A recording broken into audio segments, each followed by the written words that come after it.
Hello everyone, welcome to today's flight sim stream.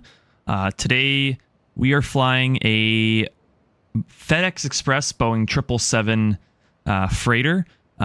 This is the FlightFactor 777v2 just with a cargo paint kit on and a cargo livery. Unfortunately, we're not doing a real world flight today, couldn't find a proper real world flight. So we're flying just FedEx Ops 777 freighter from Memphis to Boston. We have ATC here in Memphis, so we already got our clearance and everything. We just have to get the aircraft APU started up, get the ground equipment removed, pushback, and then request taxi. So we'll get all that started. But thanks for tuning into the stream, everybody, and hopefully you guys enjoyed today's stream. Let's get on the flight deck here, and let's get some things sorted. So we do want to make sure, I think the volume for a game might want to go up a little bit more. There we go. Put the volume at maybe there might be better. We'll see. Everything in here is set. Aircraft is loaded. We just have to close the doors and then we need that door closed. Will do.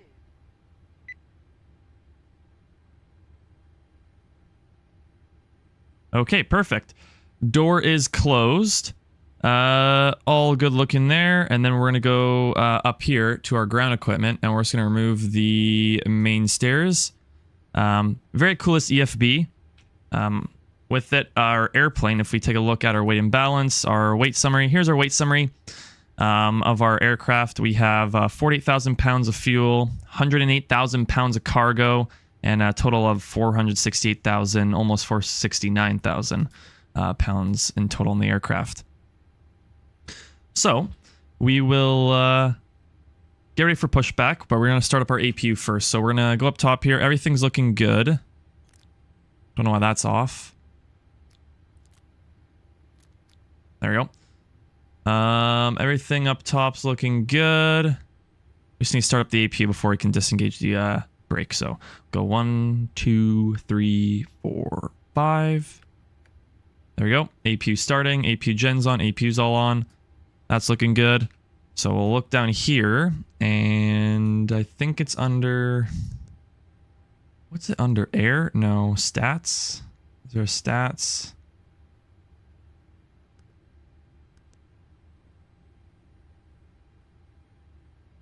Wonder where I can see it exactly.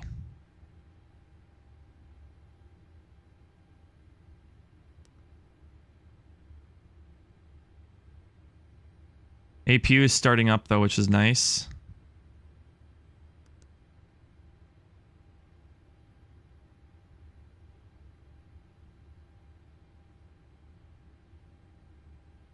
See if we can see in the back here. Yeah.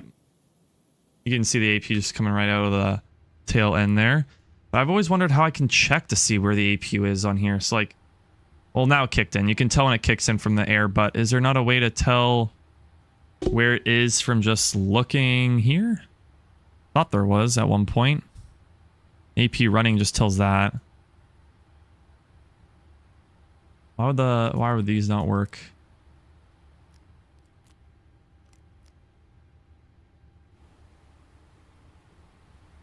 There we go. That's better. We'll turn those packs off though when we push back.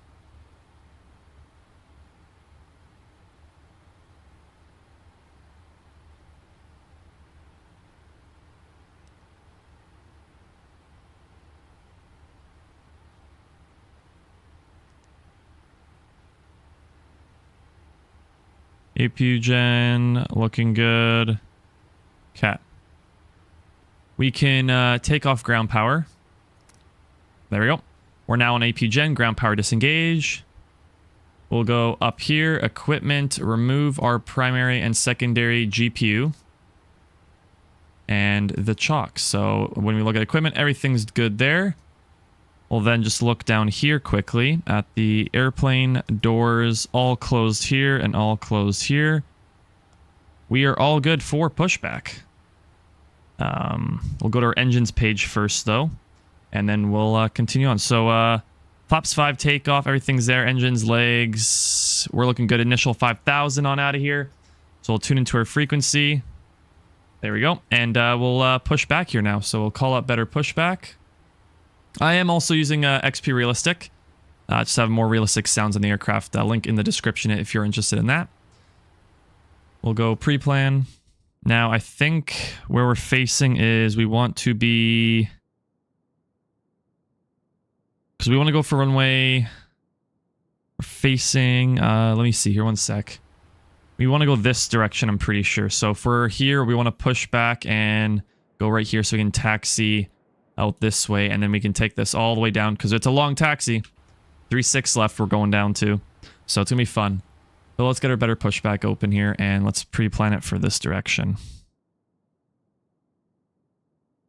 Ground to cockpit, plan acknowledged. Call me through the menu when you are ready. Memphis ground, good days, November 656, Lima Charlie, radio check. November 656, Lima Charlie, loud and clear. We'll call up the pushback. Ground to cockpit, tow is driving up.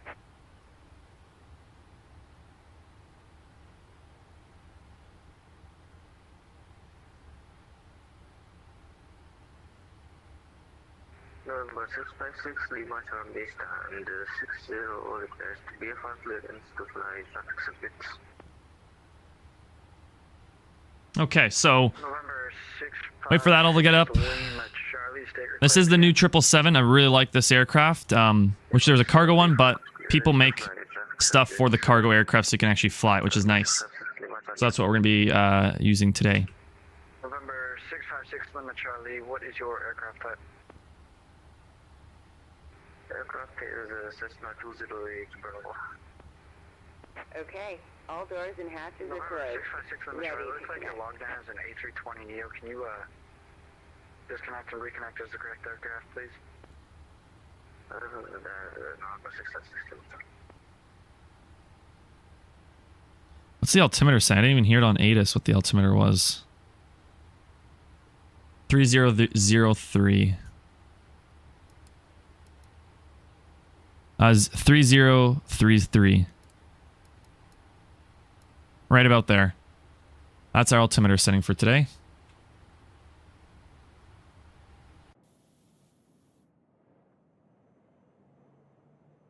I'm just raising up the nose.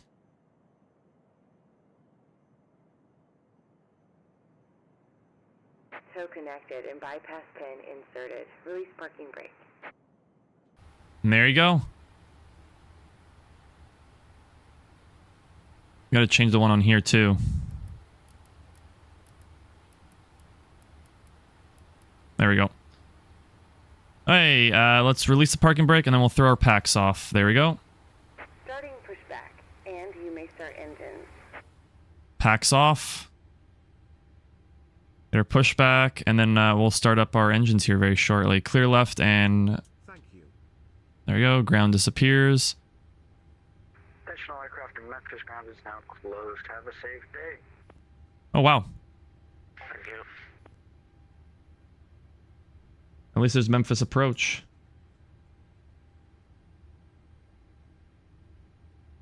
Memphis approach, FedEx 984. FedEx 984 Heavy, Memphis approach, go ahead.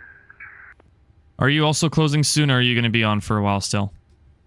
I was closing, but are you going to be going out shortly? Indeed, yes. I'll be taking off, taxiing over my 36 left and taking off in like a few minutes here. Okay, let's watch our engine. I can stick around. Start engine 2.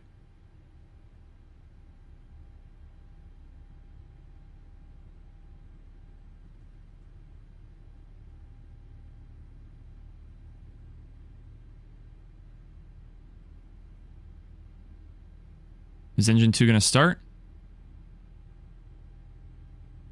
There we go.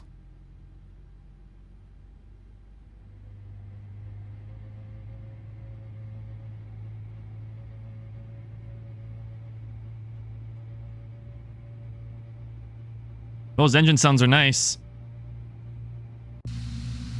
Ooh, those GEs.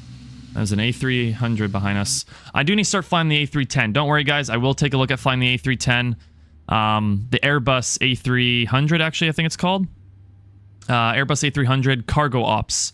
On my old PC... Operation complete. Go ahead and set the parking brake. Disconnecting tow. Stand by. On my old PC, the A300 never worked. It just always crashed my PC. So I'm hoping that on my new PC, because this is a custom build now, I completely built a new PC. I'll start up engine 1. Wait for 100, and then we'll start the engine.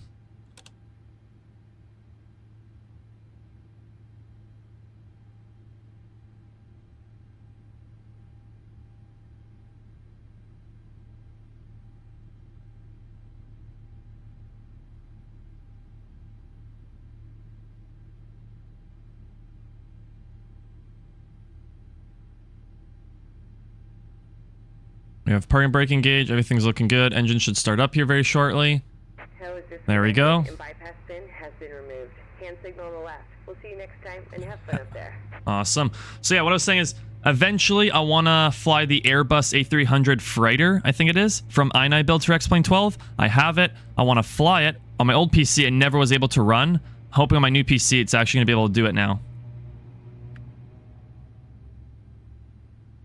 But not sure. We'll see. Hopefully, Hopefully it will run, and hopefully the any builds aircraft would work. Okay, hand signal received. Flaps 5 set. And we'll go to our flight control test, which is just over here. Trim's supposed to be 4.25. Wow, that was quick. I'll do a quick check here. So left aileron, right aileron, elevator down, elevator up, left rudder, right rudder. Go back on the engines page. Engines are up and running. We can actually turn our packs back on. Good. And the APU can come off. APU off, that's good. Beacon light, for I'll turn that on. Oops. Taxi light on. We'll get ready for taxi here. Memphis departure, FedEx 984 heavy, ready for taxi, runway 36 left. FedEx 984 heavy, Memphis departure, runway 36, you want 36 left. Runway 36 left, taxi via November, cross runway 9er at November. 36 left via November, cross runway 9er at November, FedEx 984 heavy.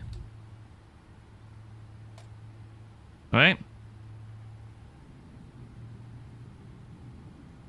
We will now taxi to the runway and get on out of Memphis here and then head over to Boston.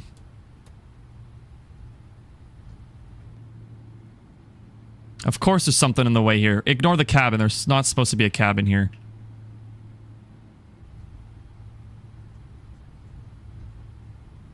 Memphis approach hello, 1001 heavy. Can we ask for taxi on this frequency or is final discretion? Yellow 1001, Memphis departure, it would be this frequency in top-down mode, and call when you're ready for taxi. Okay, so we are ready to taxi. Are you requesting something else? Yellow 1001, runway 36 center, taxi via Victor, Sierra, Romeo.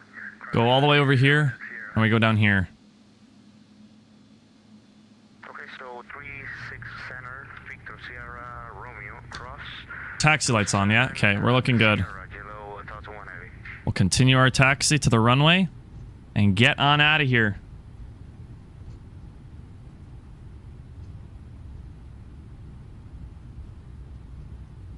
I was going to fly the Boeing 767 today, but unfortunately, I ran out of activations because I've had I don't know why. It looks like I ran out of activations on the Boeing 767. So, unfortunately, I had to open a ticket and email support so I can get the key updated or fixed so I can actually download. Because actually, I was planning on doing a real-world FedEx Express ops today. And it was going to be the 767 from here to Boston. Unfortunately, I didn't because I couldn't get the aircraft. So today we're doing a 777, just regular FedEx ops. But it looks like I ran out of activations or something like that with the 767. So I emailed FlightFactor and they're supposed to organize a new key and then email me the new key for me to use. But hopefully that'll happen.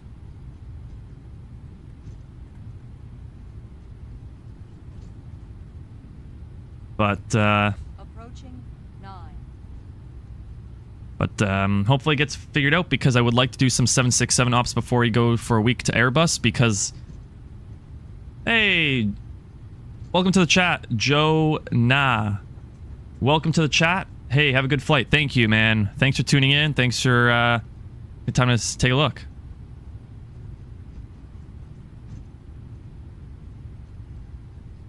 Where's taxi runway 36 left at Memphis here. And it's a little bit of a taxi. Because this is the runway that we were told to choose because of ATIS and everything. So that's why we're heading over to 36 left. But anyway, what I was saying is I want to do some Boeing 767. I wanted to do a 767 flight today, but unfortunately I couldn't because I had no activations left. So I had to email FlightFactor to get them sorted out. Hopefully they'll sort it today before tomorrow because tomorrow there's a nice VATSIM event in Calgary. I was planning on doing some maybe Air Canada cargo real world ops or flying right over. What the hell? I didn't know Memphis had a road under the taxiway. That was cool. But no, tomorrow night I was hoping to do some Air Canada cargo ops to Calgary for the Northern Light Tuesday event and the 767. But if we can't, then I might have to do a 73. And then Thursday we'll figure some sort of stream out, and then Friday we're switching to Airbus. Thursday we might start out with Airbus. It depends on what I feel like, because the plan is most likely I'll do a Boeing flight on Thursday, or I'll end up doing a Airbus flight on Thursday and then an Airbus flight Friday, because Friday we're definitely doing an Airbus flight, because then I'm going to do a week of flying Airbus, maybe 2 weeks of flying Airbus for videos and streams. Normally do a 1 week Boeing, 1 week Airbus, alter between the manufacturers to do flights, because why not? Like to switch it up. So most likely Thursday might be a Boeing. If it's not, it might be Airbus stream, and then Friday's for sure Airbus. So tomorrow's Boeing for sure. Thursday it might be Airbus or Boeing, one or the other, and then Friday is for sure Airbus. We're actually going to be doing Airbus A321-200 freighter Lufthansa cargo from Frankfurt to Cairo, Egypt. That's a real world Lufthansa cargo ops with the actual Airbus A321 freighter as Lufthansa cargo, which is an actual aircraft that Lufthansa flies. And they do fly from Frankfurt to Cairo. So I will be doing that flight on Friday for the very busy event, Frankfurt Fridays, so stay tuned for that. And then, or that might even be on Thursday. It really depends on what the flight time is. And then on Thursday, this upcoming Thursday, we might do Boeing or Airbus. Not sure yet, to be honest.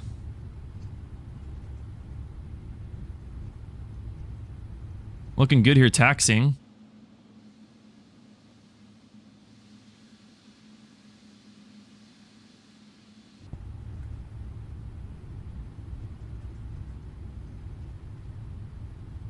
We're almost there, halfway.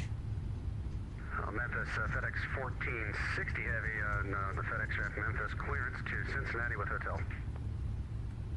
FedEx 1460 heavy, Memphis departure. I'm going to be closing here shortly, but I'll send you a PDC. At least you'll have the squawk code, right? Okay, thank you, FedEx 1460.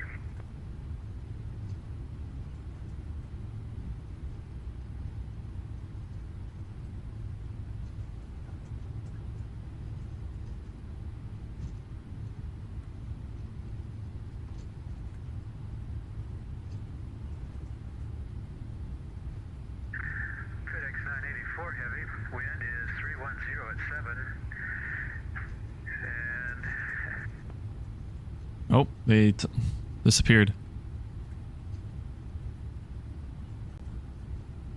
I know they're about to say something. Oh. FedEx 984 heavy, RNAV Jacks, runway 36 left, clear for takeoff. RNAV Jacks and runway 36 left, cleared for takeoff. FedEx 984 heavy.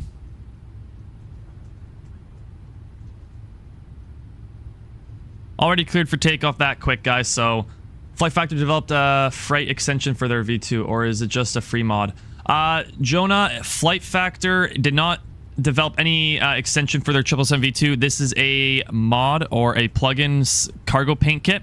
If you search up on Google FlightFactor cargo paint kit from the xplane.org software store, or software just the org forum, you can download from there, throw it into your objects folder in the aircraft main directory, and then any cargo livery you download, put in the liveries folder, and it automatically just sync together.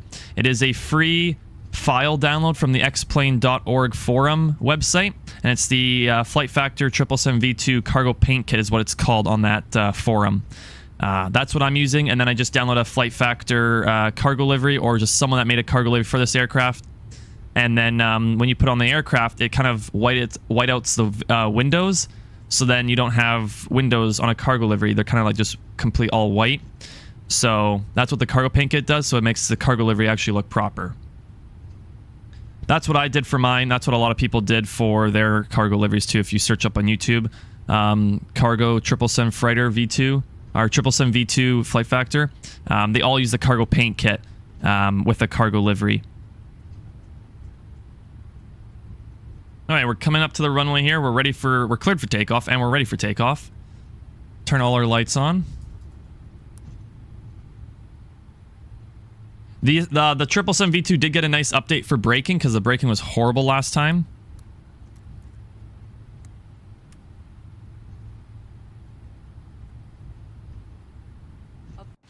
Oh, wrong button. 6 left. 4K, all on, off, on. Okay, we're looking good. LNAV, VNAV, turn on. Confirm the altimeter setting, please. 6 left. Roger, 3034. Kill. Yellow 1001. Runway 36. No worries. Departing traffic. Always glad to help. Okay, line up on wait. 3600, Jello, 1001 3 heavy. 6 left. Alright, guys. I hope this is a long enough runway. Or am I just absolute dumb? I hope this is a really long enough runway.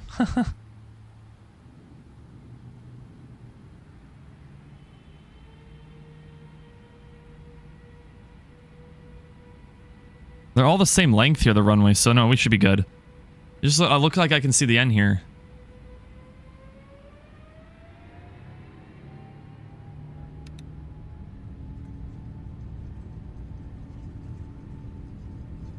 Okay. Nose down. Enjoy the takeoff, everybody.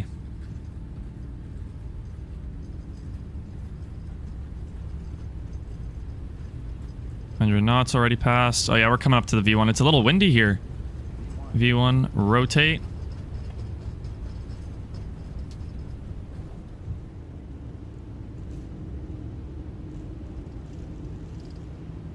Positive rate, gear up.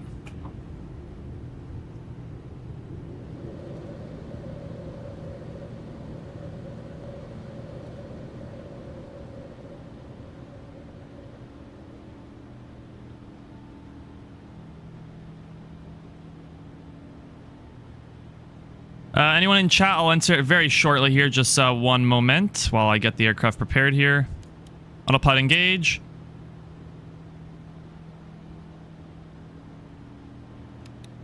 Auto throttle engage. FedEx 984 heavy, radar contact, see altitude. Passing through 3,000 for FedEx 984 heavy. FedEx 984 heavy, climb and maintain 15,000. Climb and maintain 15,000. FedEx 908 heavy.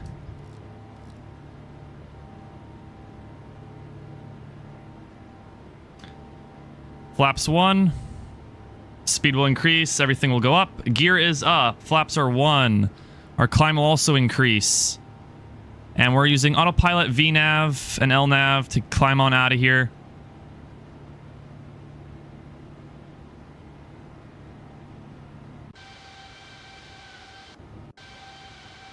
Oh, look at that. So yeah, talking about this is a cargo paint kit livery with the livery over that. Okay, so the kid 2026. Hey man, I got a question with X plane and my plane. What's the question? Go ahead and ask the question. I'll do my best to answer it.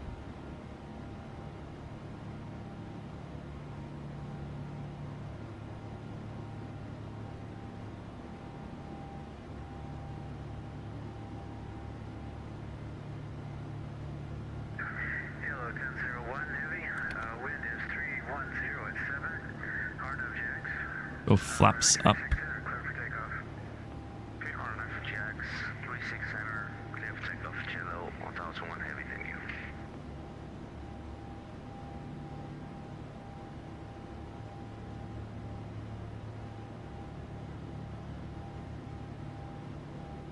My plane parking brake is off and I try it. What plane are you flying? And is it X-Plane 11 or 12? Yeah, what aircraft and simulator? Is it 11 or 12 that you're on?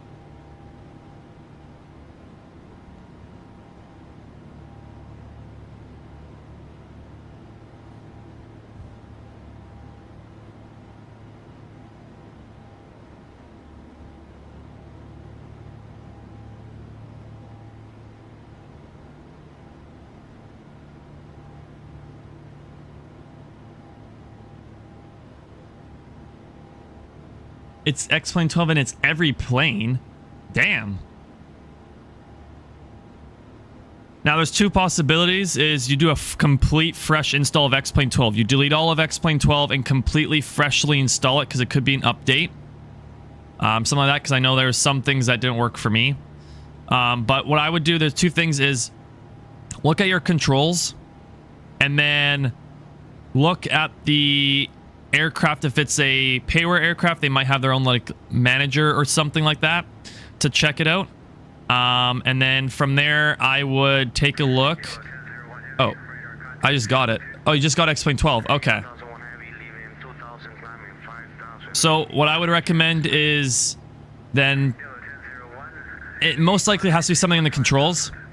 Go into your general settings of X-Plane. When you're in general settings of X-Plane, you should be able to see something in there that tells you about your like certain things, like if you want to like simulate a blackout and stuff like that. Oh, over to Unicom, and thank you very much for ATC. You have a great day for FedEx 9085 9084 heavy.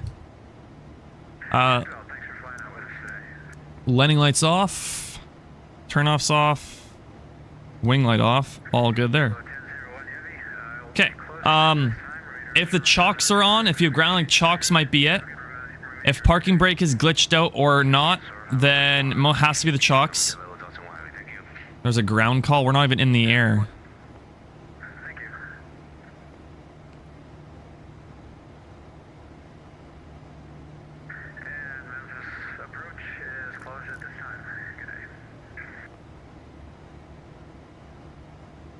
It could be the chocks. No chocks. I don't see any. Okay. So then if it's not the chocks, then look in your X-Plane 12 settings. Every single setting in X-Plane 12, it might be general settings or it might be something else in there. And see if it has like, I don't know if there's something called freeze time or something like that. I haven't seen that yet. But there might be a certain setting that's somewhere in X-Plane 12 in the general that might have something like that. That's not working. So, I'm not exactly sure. I've never experienced this, so I'm very sorry about this, but... Oh, who's calling?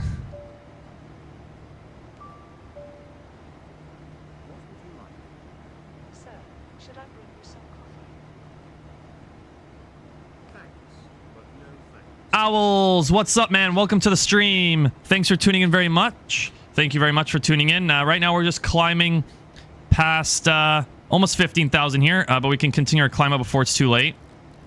There we go, because we're on Unicom now and we've been cleared already. We're climbing out using the FedEx 777 version 2 from FlightFactor in X-Plane 12.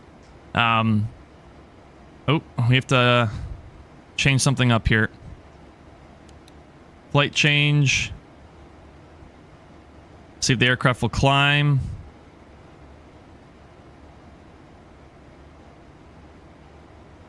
It's on. Turn that off because I hate using that, because if certain aircrafts won't work properly or like you'll experience it very strangely. Let's turn VNav back on. There we go. So VNav, LNav back on. We're looking good there. And we'll continue our climb out here. Owls, good old 777. Yes. I love the 777. Now, because I have a custom PC and I just rebuilt my PC and it's a brand new PC, I'm very much looking into going to Microsoft Flight Sim, but 2024, I've heard so much stuff about it. I'm not going to even get talking about 2024, but I'm really thinking about getting into Microsoft 2020 because I want to fly the PMDG 777 Fighter and some other PMDG aircrafts as well as the A380. Since I have a beefy, powerful PC now, I should be able to run Microsoft Flight Sim, which is nice. It's just, I've been so loyal to X-Plane 12 and played it for so long that now if I go to Microsoft Flight Sim, it's like a whole brand new level of simulation. I have to learn all the controls, like mappings and all the configuration, which is kind of confusing, but it might take a while to understand it. But I'm looking into doing that. Eventually go to Microsoft Flight Sim 2020 would be very nice. Yeah, 2020 is where it's at. Yeah, agreed. Very much agreed.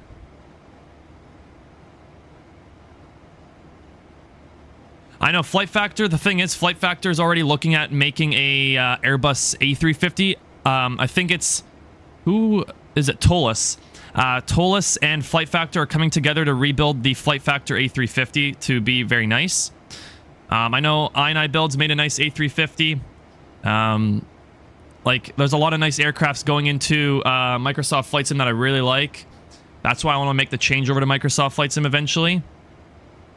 but I'm just not sure. The Kid 2026. One thing I was gonna mention too is it has to be something with X-Plane 12. Something in your X-Plane 12 settings or general settings, or somewhere in the X-Plane 12 settings there should be something about parking brake. Maybe not, but it's very strange that your parking brake is just stuck or glitched out. So not sure exactly. I've never experienced that yet in X-Plane 12, so I'm not really sure how to go about fixing that.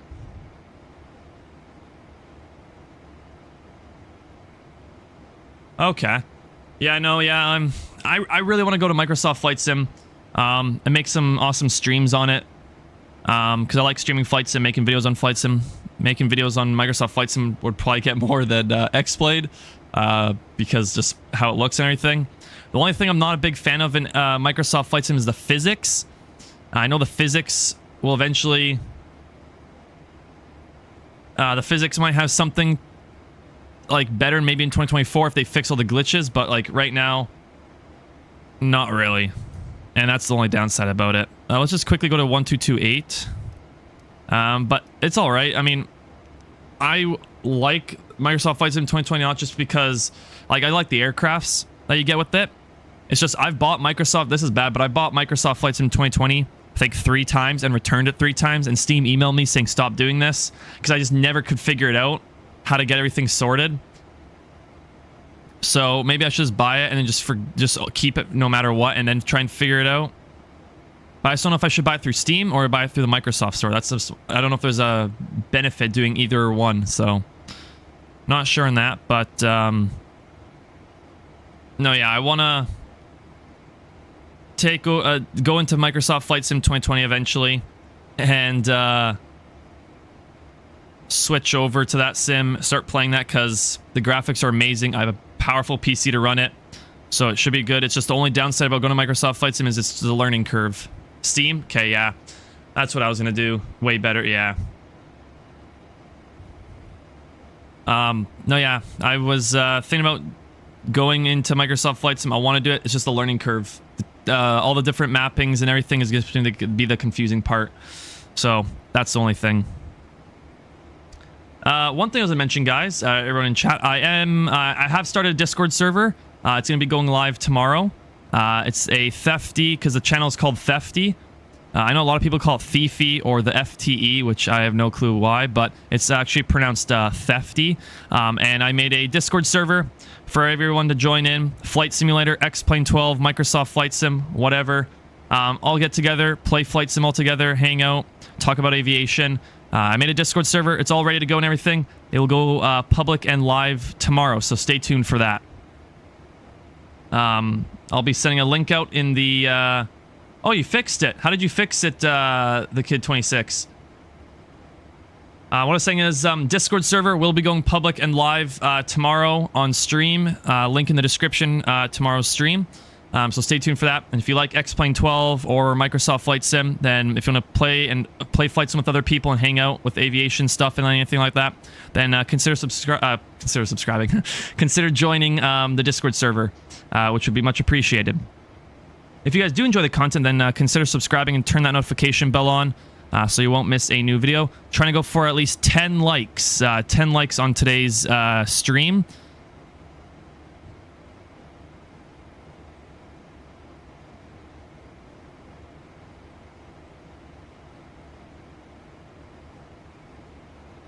Yeah, the Kid 26. Oh,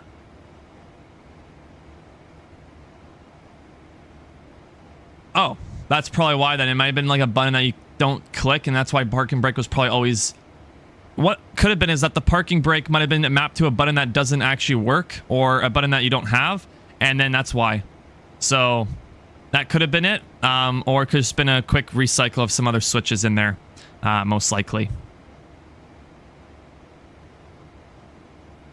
So yeah, right now we're in the 777. FedEx Express climbing past 27,000, almost 27.5. On our way up to 350 and making our way over to Boston, which I don't know if Boston has ATC. Let me check on my VATSIM radar.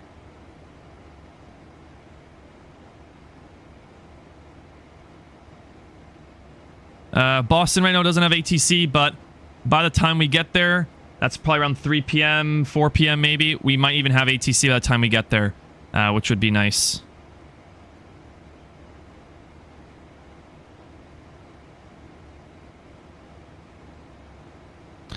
There's always ATC in LAX. I've always wondered. Always there. There's always areas where there's ATC. Anyone in chat know why VATSIM radar had different colors on the map? It was like orange, purple, dark blue. I know green is like the standard, but there was like different colors like blue, yellow, or like an orange. There was a dark blue, there was purple, all these different colors, but there was nothing saying I can hover over and see what the color meant. So not sure if anyone else knows that, what the colors actually mean.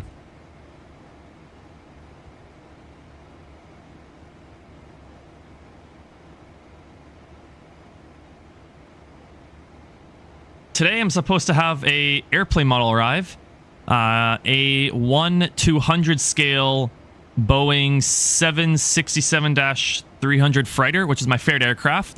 My favorite aircraft from Boeing is probably the 767 and the 777 and 747. A lot of aircrafts are my favorite, but I'm a big fan of the Boeing 767 freighter. And I got, because I'm Canadian, I'm a big fan of Air Canada and Air Canada Cargo. So because I got the Boeing 767-300 freighter airplane diecast model, which is a 1/200 scale, I got it in the Air Canada cargo livery. So and it's an interactive series, so you can actually open up the cargo doors and stuff like that, which is pretty cool. So yeah, I should be arriving today, hopefully. It's a 1/200 scale Boeing 767-300 freighter as Air Canada cargo, which is favorite aircraft with that livery. The plan was to do a 767 Air Canada cargo flight tomorrow from Toronto to Calgary. For the Northern Light Tuesday event tomorrow night. So hopefully if FlightFactor gets back to me and tells me that they fixed my key for my 767, because unfortunately my key activation key is expired because I've activated too much. So hopefully today they get back to me, or tomorrow morning they'll get back to me to reactivate and fix that key for me so I can actually use that aircraft again in my flight sim, because it'd be very nice if I could. Anyways, we're above 30,000 here, continue our climb out.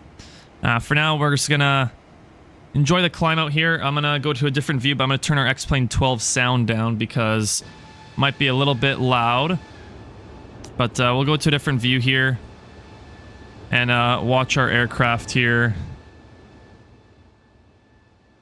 climb on out and get up to cruise here shortly.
Okay.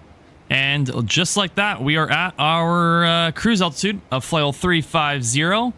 If we go down to our VNav page, our cruise page is set right here. Well, we'll go on our legs page. So everything's looking good here. We're at our cruise level of flight level 350 and a speed of Mach 0.80, which is 274 knots roughly, 75 maybe.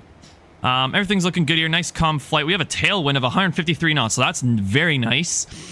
Which means technically we're going to get there a little faster because of that nice 150 knot plus tailwind, which is awesome. So we'll continue cruising here at flight level 350. Everything's looking good. Up top's looking good. We don't need the seatbelt signs off because it's cargo. And we're delivering 108,000 pounds of cargo. 108,000 pounds of cargo from Memphis to Boston.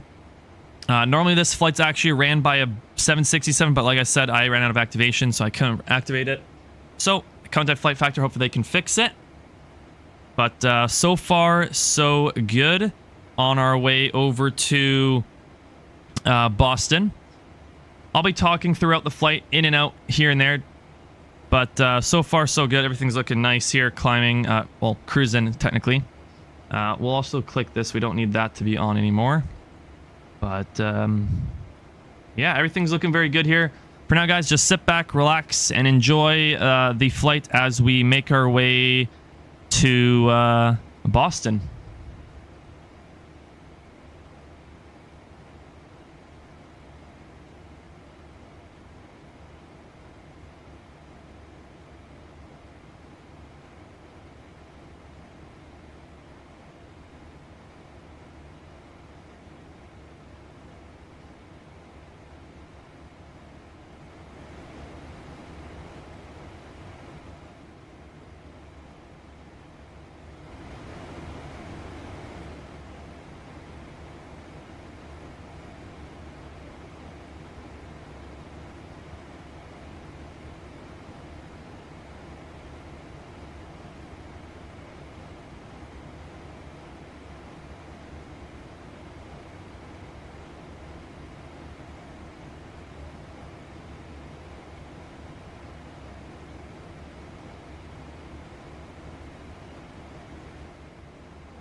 Okay, so we're flying through Indianapolis Center, but there's no center showing up. So I'm going to see if I can...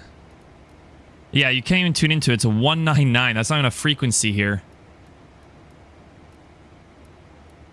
Yeah, you can't even go to 199.998. What frequency is that?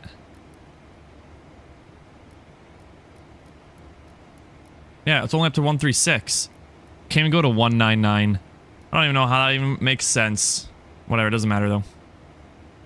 There's probably no frequency there anyways. Right now we're continuing our climb here. Climb. I keep saying climb. Well, I don't know why. Right now we're continuing our cruise here. We're at flight level 350 and Mach 0.80. So far so good. We're going to continue at flight level 350 all the way until our top of descent into Boston. But for now, just sit back, relax, and enjoy as we make our way on over to Boston.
Indianapolis Center is online, so we can tune into them now.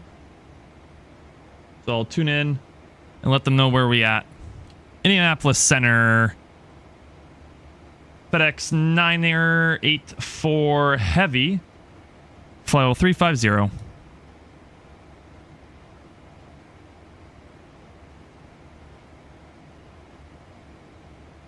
Are they online?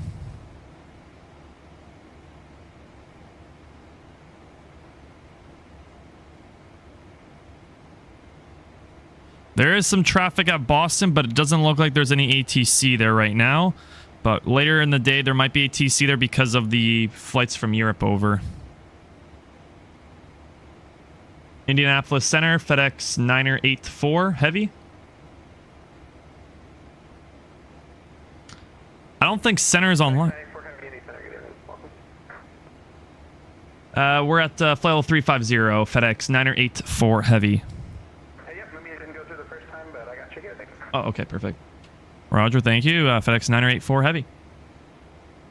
Okay, so he didn't go through, but he did get it. Okay. All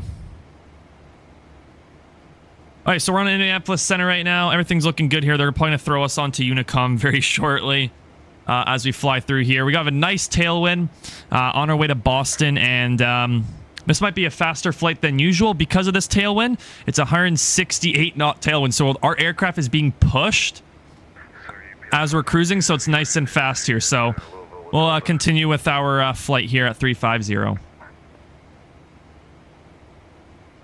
548 in the center. Thanks for Delta. Runway.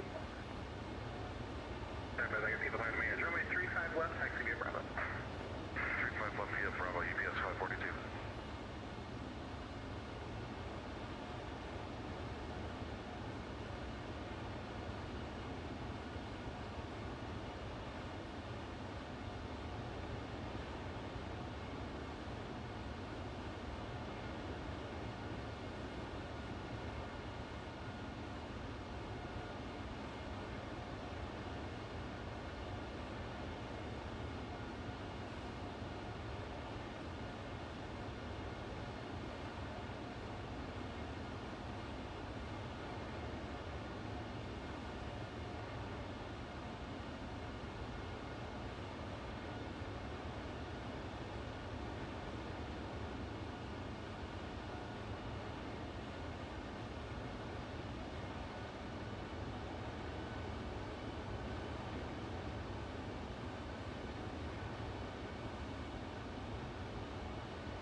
Indy Center, the 4845, requesting our clearance over to Columbus.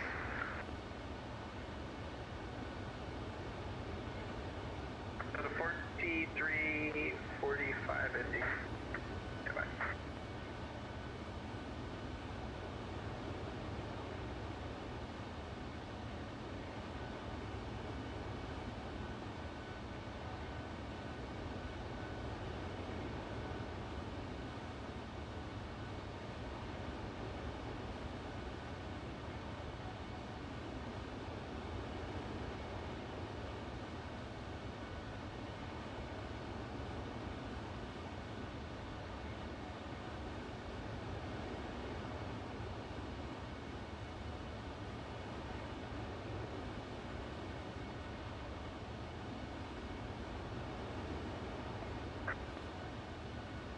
Delta 4345, you filed a procedure that no longer exists. Do you have more up-to-date data to use, or are we going to have to do this a different way? I could follow everyone if you need. I mean, I can change your route. I just need to know if you have current data to fly your route. Can you do let's try the Red House, the Spiller 1, that's Sierra Papa India Lima Romeo 1? Yeah, we'll try that one moment. Okay, for now then, Delta 4345, you're cleared to the Columbus Airport. Spiller 1 departure, begin transition, direct Columbus, climb via the SID, and expect flight level 270, 10 minutes after departure, squawk 42.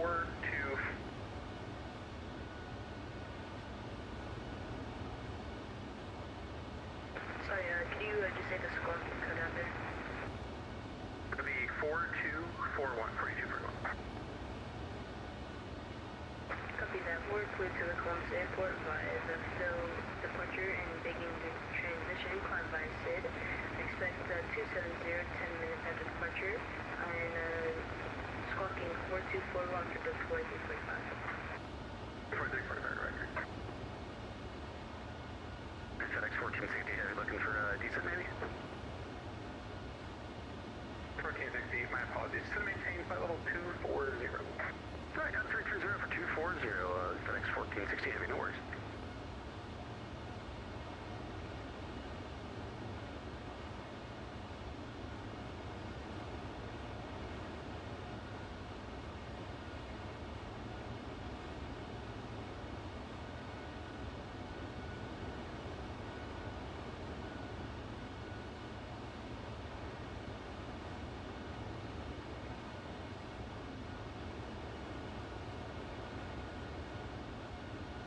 UPS 542 heavy, RNAV wind, runway 35 left, clear takeoff.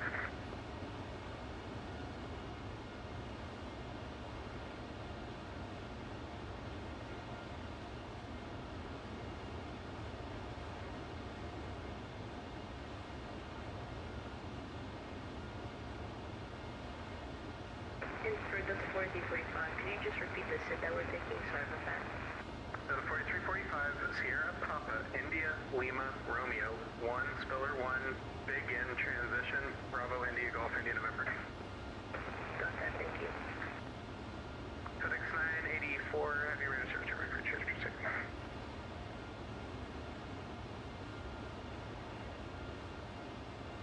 FedEx 984, radar service, terminated for exchange, proceed.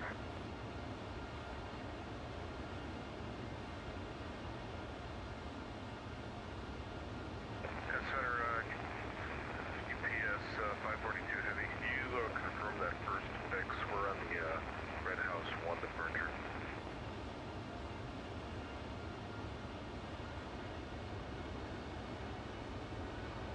I'm sorry, I don't know what I said, but it's RNAV row. Thanks for checking row 35 left, quick takeoff. RNAV row, after takeoff 35 left, UPS 542, thanks. FedEx 1460 to San Diego Sargo for arrival for Cincinnati is landing north, 2 minutes 3018. 3018, San Diego Sargo, right landing north, FedEx 1460 heavy.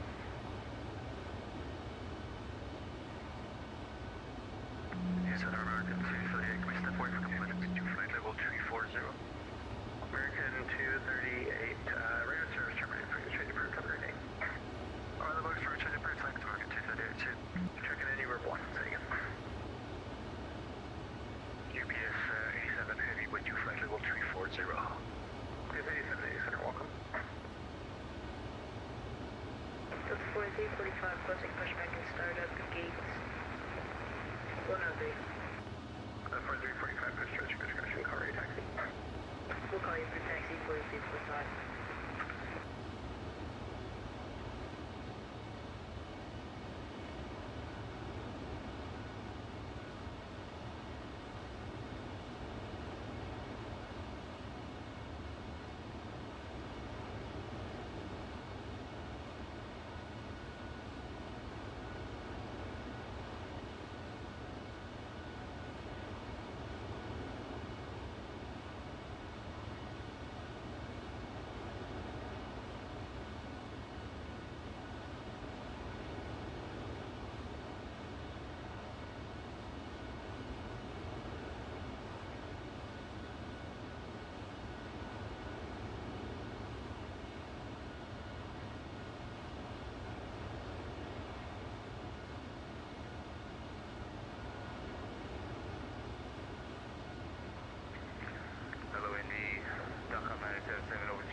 Climb, actually disregard.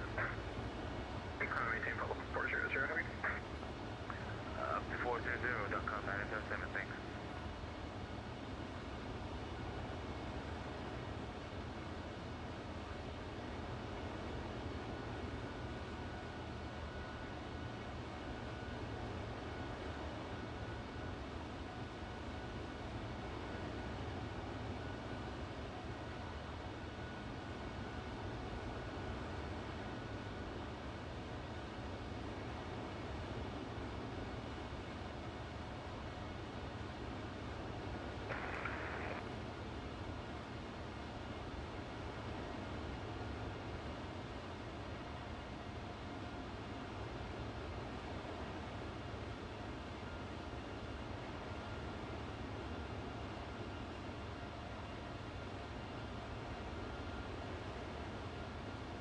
Indianapolis Center, Delta 1902 is making a flight level 380 headed towards Louisville.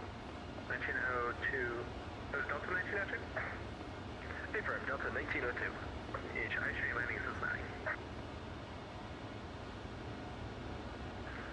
You're correct. I looked at my mapping correctly. I am at Cincinnati. Thank you. 1902. UPS 542 heavy. You're in a contact now to leading. Passing 5 knots, UPS 542. Yes, 542, thanks. Climb and maintain flight level. Actually, let's say, well, just Altitude alert. Oh, we dropped our altitude a little bit here, it looks like. Okay, interesting. Probably the winds and everything changed a little bit, but that's not a big deal. 4345 ready for taxi. Down to 4345, runway 35. I think we are gonna head over to Unicom here. I'll check in with them and see if they want us to go to Unicom. We have Will Taxi Bravo and we have information that goes 122.8. Indianapolis Center, did you get FedEx 984 heavy already? Frequency change to advisory? 3 times I did, yep. 94 radio service. Damn, I forgot completely. My bad on that. Over to the advisory on FedEx on 12.8 FedEx 984 heavy. Damn, I did not listen at all. 122.8. 122.8. There we go. That's a bit embarrassing. I completely zoned out. I just did not hear Indianapolis Center at all. Give me a frequency change. But we are coming up to our part here. 350. So at Stoli. So if we zoom out, let's go to 40 and then let's go to plan mode. Just after Punked, we have our top of descent on our way down. And then it's arrival and then vector and then Noli transition for the ILS approach 22 left. So all looking good there. And for now, everything's looking good. We're almost going to be... Oh, again, altitude alert. Why is the altitude screwing up here? Interesting. It's going to go up and down probably. I don't know why it would do that. I'm guessing it might be because of the winds. It could be because of our winds that it's doing that, but hope not. But for now, we're just going to continue cruising at flight 350 on our way to Boston. Like I said too, if you guys do enjoy the content, then consider subscribing, turn that notification bell so you won't miss a new video or live stream on the channel. For tomorrow's live stream, if anyone's tuning in, I will be having the Discord server live. I have created a TheftE headquarters, is what the Discord server is called. I created a Discord server. It's all done, finished, ready to go. Tomorrow, the Discord server will be live. So if you are interested in joining the Discord server for X-Plane 12, Aviation, or Microsoft Flight Sim 2020, or just want to hang out with about aviation enthusiasts, then consider joining that Discord server, which will be a link in the description for tomorrow's live stream. For now, though, we'll sit back, relax, and enjoy the flight over to Boston at flight level 350.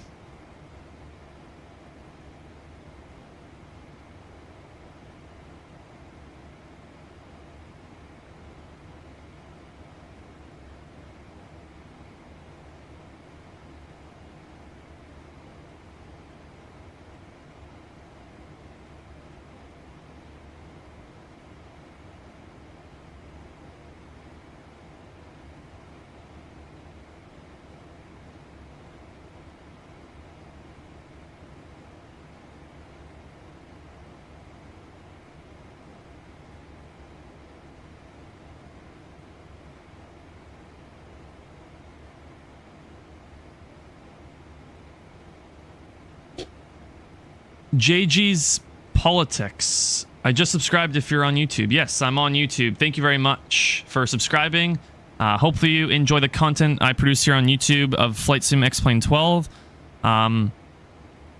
Yes, X-Plane 12 should work on Mac.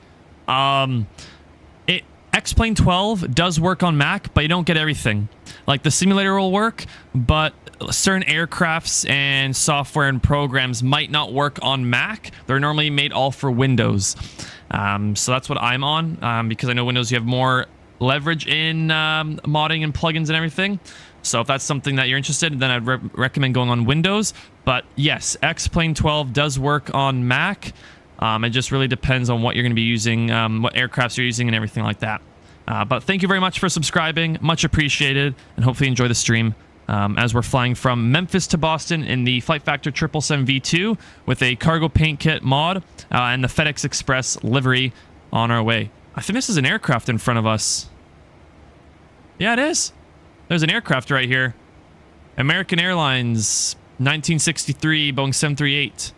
Flying right in front of us there. That's really cool. I've never seen that before.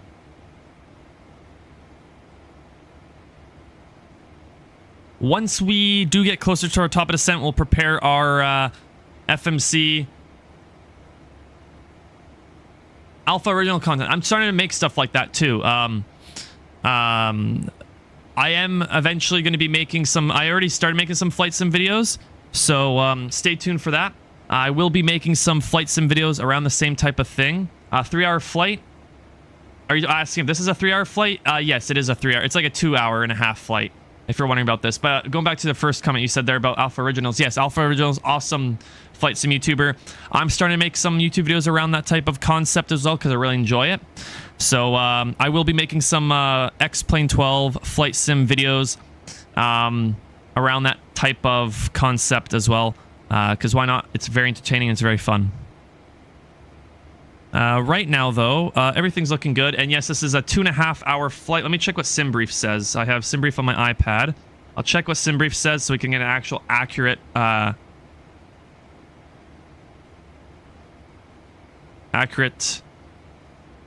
time. Oh, wow. 2 hour, 23 minutes gate to gate. Hour and 55 flight time. How much does X-Plane cost? I think it's $80. It's $79.99. Oh, well, it depends if you're... depends on what country you're in. For me, I'm Canadian, and because I'm Canadian, it's $79.99. So X-Plane 12 for me costs $79.99. $80 for me. Not sure what it'd be in America or anywhere else, but it really depends on what country you're in and what the currency is.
Yeah, dang, yeah, $80 for this one game, yeah. $80 for Microsoft Flights, sorry, $80 for X-Plane 12, I'm pretty sure. Isn't MSF better and it costs less? No, MSFS I think is the exact same price or maybe around the same price for the standard, but I would get the premium deluxe so you get more stuff. Microsoft Flight Sim has better graphics and scenery and stuff like that, but the physics aren't there yet, and the flying realism is not there yet. X-Plane 12 has way better physics and realism, but X-Plane 12 is also working on getting better graphics and better this, and you can also get shaders too. So X-Plane 12 is getting better and better over time, but if you just want perfect graphics right off the bat, Microsoft Flight Sim is the one to go. And can you do a flyby shot? Yeah, I'll take a look here. This is the aircraft right here. It has a cargo paint livery kit over, and then has a cargo livery from the xplane.org website. So yeah, this is the aircraft itself, the 777 from FlightFactor. I myself want to go to Microsoft Flight Sim, but it's just going to be such a big learning curve that going to Microsoft Flight Sim 2020 is what I'm going to go to, because 2024 has so many problems. But it's going to be a massive learning curve to go in there. I know I have a new PC, beefy PC. I know it can run it. It's just going to be a massive learning curve to get everything figured out for Microsoft Flight Sim, since I've played X-Plane 11 and X-Plane 12 for so long, and I've spent so much money and time into X-Plane that I just like playing X-Plane. I also like the realism and the physics and stuff, and the graphics are getting way, way better over time with aircraft, scenery, and weather. So it is getting better in X-Plane, but Microsoft Flight Sim is very nice as well. But yeah, this is the aircraft right here.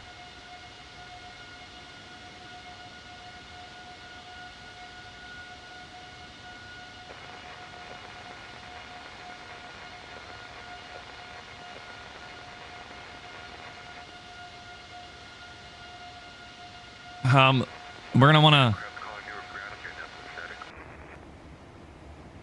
gonna wanna change our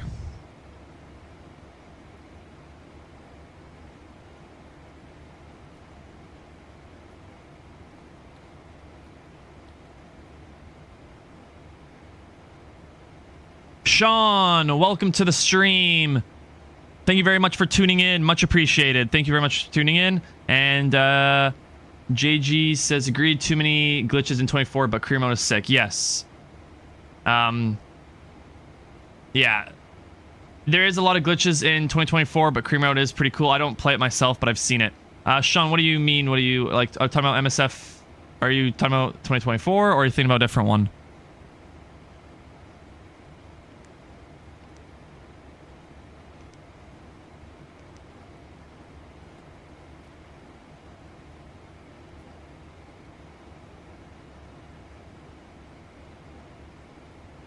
Really? Australia's gonna have a thunderstorm today. Wow. Damn. I'm far away from Australia. I'm in Canada, so I'm pretty far. I've been to Australia a lot. I've cruised around Australia, flown into Sydney and Brisbane a lot. Long 15-hour flight from Vancouver, Canada, so it's a long flight, but I'm fine with Australia. I like it there. I will be doing some Australia ops, so stay tuned. Sean, if you are living in Australia and you're Australian yourself, I will be doing some Australian cargo or Australian post ops, I think it's called, with the A321, which is a real world flight, as well as some Qantas as well. So stay tuned. Qantas post freight, something like that, Qantas freight. So if you are interested, consider subscribing, turn that notification bell on so you won't miss a new video or stream. But yes, in the future, I will be doing a flight. In the future, I will be doing a flight from, I think, Christchurch to Sydney, Australia. Airbus A321. Yeah, Christchurch, New Zealand to Australia, Sydney. With the Airbus A321 freighter as Qantas Australian Post, I think it's called. So I will be doing a flight stream or video of that real-world flight, A321 freighter Australian Post from Christchurch to Sydney. So if you're interested in that, stay tuned, subscribe, notification bell on so I won't miss a new video or stream in the future. Do you like landing challenges? I might do videos on that. Princess Juliana. That'll be a fun flight to do. Maybe I'll do a stream there. And Lukla, I do have an aircraft I can fly there. So I have a Cessna 28, so I could do some flights to Lukla as well. So probably will do that. So when you do fly to Australia, be careful of the thunderstorm. Yes. I mean, how long are the thunderstorms going to be there for? A380 in X-plane is not the best. There is an X-plane in there's a A380 in X-plane, but it's not the best. 747-8, yes, I've flown the 747-8 before in the past on videos and streams, but not currently, not recent yet. But eventually I will, probably.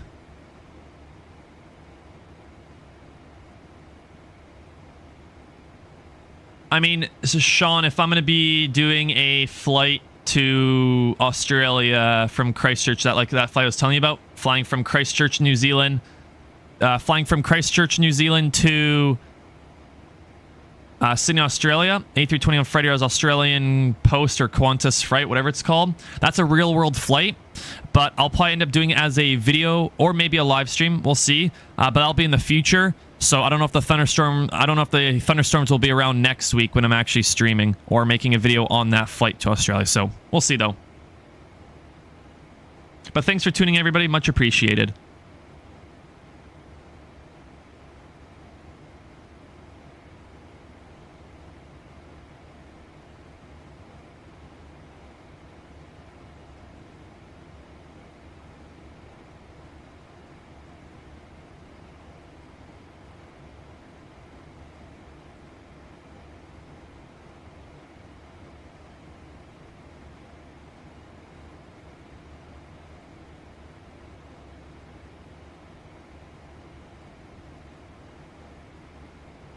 Okay, then most likely I won't be seeing that thunderstorm.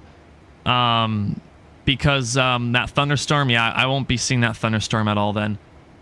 Because if I'm going to be doing an A321 flight, it's probably be sometime next week from Christchurch to Sydney, and it'll probably be a video, maybe a live stream, depending on if there's ATC or not. It really all depends. But most likely it's going to probably happen next week, that flight from Christchurch, New Zealand to Sydney as A321 Freighters Australian Post. So there might not even be a thunderstorm when that video or stream comes out.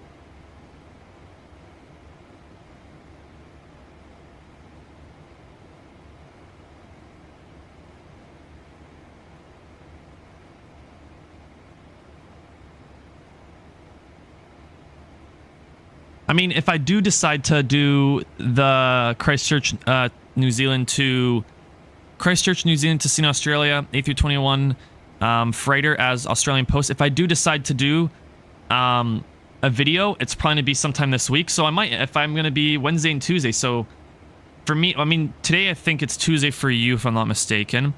So tomorrow and Wednesday, tomorrow won't be, but Wednesday, I might be doing a flight to, if I'm going to decide, I might do it. So I might end up running into that storm possibly. But if I am going to make a video on the flight from Christchurch to Sydney, Australia, I'll probably end up making a video on Wednesday and post it for the following week. Most likely I'll probably make a video on Wednesday of a Airbus A321 freighter Australian Post from Christchurch, New Zealand to Sydney, Australia. Make a video on that flight and then post it the week after. But yes, there is thunderstorms in this game. I've flown through thunderstorms before. Not good. Your aircraft bumps around a whole lot, so it's not the best. Are you in school? Yes, I'm a university student. I am in university studying digital media, so like video editing, web production, that type of stuff. So tech industry stuff, but also I'm doing some geography stuff as well to go to flight school because my plan is to do university and then go to flight school after. If you're going to be using flight controls, best one I'd recommend is the Boeing Thrustmaster yoke and throttle quadrant, as well as the Airbus Thrustmaster side stick and throttle quadrant. I have both for both aircrafts. Very realistic, very nice modeling. Very nice, yeah. But anyways, Sean, if you're wondering about flying through the thunderstorm, yes, you can fly through thunderstorms in the game and stuff like that. So that might happen. So stay tuned. Oh, wow. Madagascar. Damn. Stay tuned. Like I said, I will be making a, most likely, can't guarantee it, but most likely I will be making a flight sim video of me flying from Christchurch, New Zealand to Sydney, Australia. Sometime this week I'll probably make the video. A321 Fighter Qantas Flight, or Australian Post, I think it's what it's called. Real world flight of that. I'll probably make that later in this week and then post it next week. So if the storm is happening, it'll happen. If not, then there's no storm. But stay tuned for that video. That video will probably be out sometime next week if I do get around making a video. If not, it'll be a live stream, but we'll see. This week, I think tomorrow we're doing a VATSIM event into Calgary, Alberta with the Northern Light Tuesdays, as well as I think Thursday.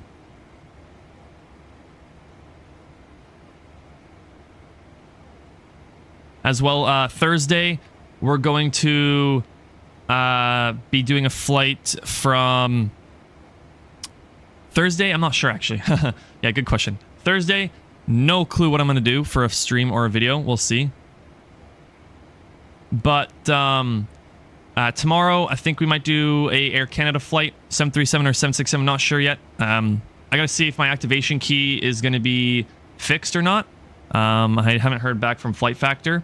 And then also going to be doing a flight on Friday. Frankfurt Fridays most likely. If not, we might do it on Thursday. It really depends.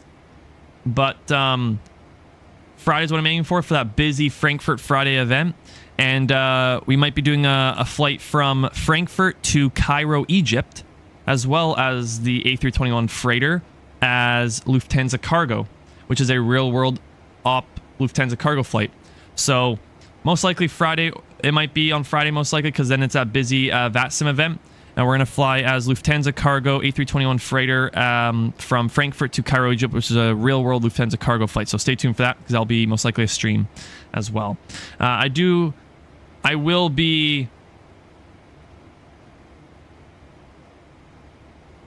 doing flight sim videos and flight sim streams depending on what I prefer throughout the weeks, because like I said, I'm in university. Just YouTube. I am just on YouTube for streaming and videos. Like I said, because I'm in university and I don't have a whole lot of time, depending on how I feel, I might be doing live streams or videos back and forth, live stream and videos throughout the week. So stay tuned for videos and live streams on the channel. If you do enjoy the content, then consider subscribing, turn on notification bell, so you won't miss a new video. JG says, are you on Twitch or just YouTube? Just YouTube. I am just streaming on YouTube. I stream and make videos on YouTube, and that's it. Stream and make videos on YouTube. That's all I deal with right now, just YouTube.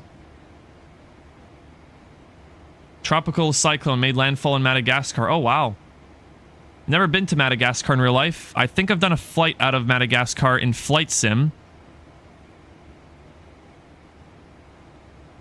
Please respond to previous comments. Which comment did you want me to respond to? What, controls?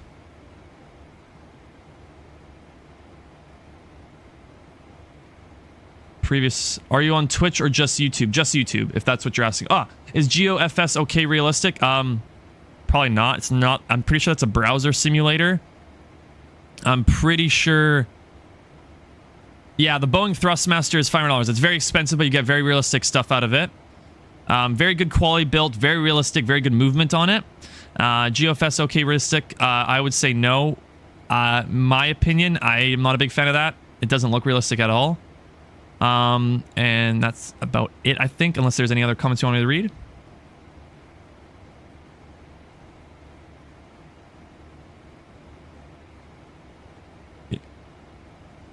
Yeah, and GeoFSS.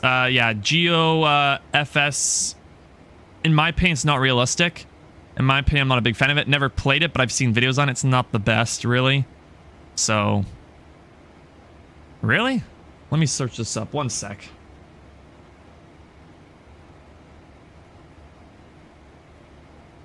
GeoFS.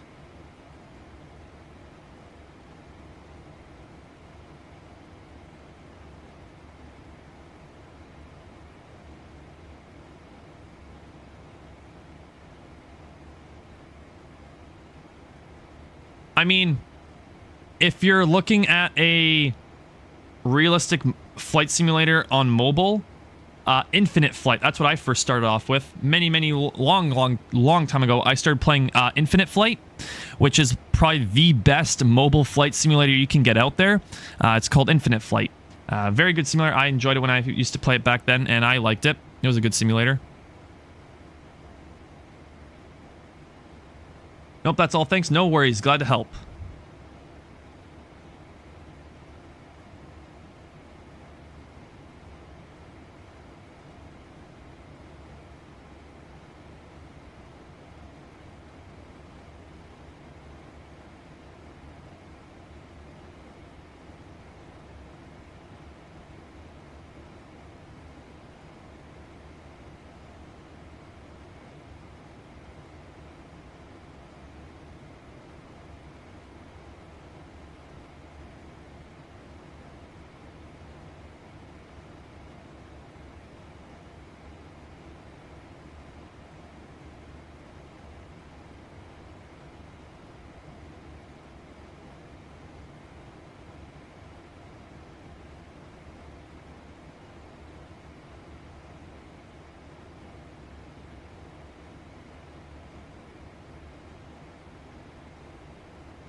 How do I feel about Trump taking Canada for the 51st state? Very interesting. I don't really like to discuss politics on YouTube, so I refrain from discussing that. So appreciate if we don't talk about politics. I'm trying to keep this all flight sim stuff. So basically anything aviation or flight sim talk is going to be on this channel. Nothing about politics, please. How much longer until descent? Let's take a look here. I mean, on Navigraph, we're coming up to arrival here pretty soon.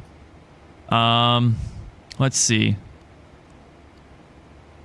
Right there. Next waypoint. Literally, next waypoint is our top of descent. So, 100 nautical miles, basically, until our top of descent. So, our next waypoint, we're at our top of descent into Boston, which is going to be pretty soon here. And we have a nice tailwind, so we're getting pushed pretty fast here. So, it's a faster flight than usual, which is nice. But we're just going to continue on our way, and top descent is going to be... I'm not American. I am not American at all. I am Canadian. But right now we are going to be continuing our cruise here. We're on Unicom. I don't think there's any ATC in Boston, but there is other traffic there. And our top of descent is in about 95 nautical miles until we descend down to our airport and go in for the landing.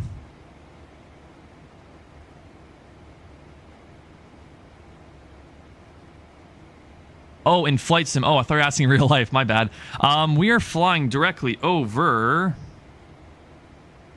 Let me see here. Let me go on actual VATSIM radar, because on Navigraph it doesn't... This. Tailwind is that. We're flying directly over... What are we flying over? What state is this? I think we're flying over New York.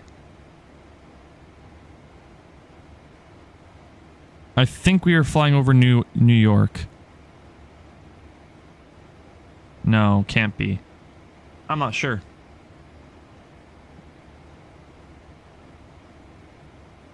Yeah, how can you see tailwind? If you look right on the screen here, what I'm circling here, or with my mouse right here, you see this arrow?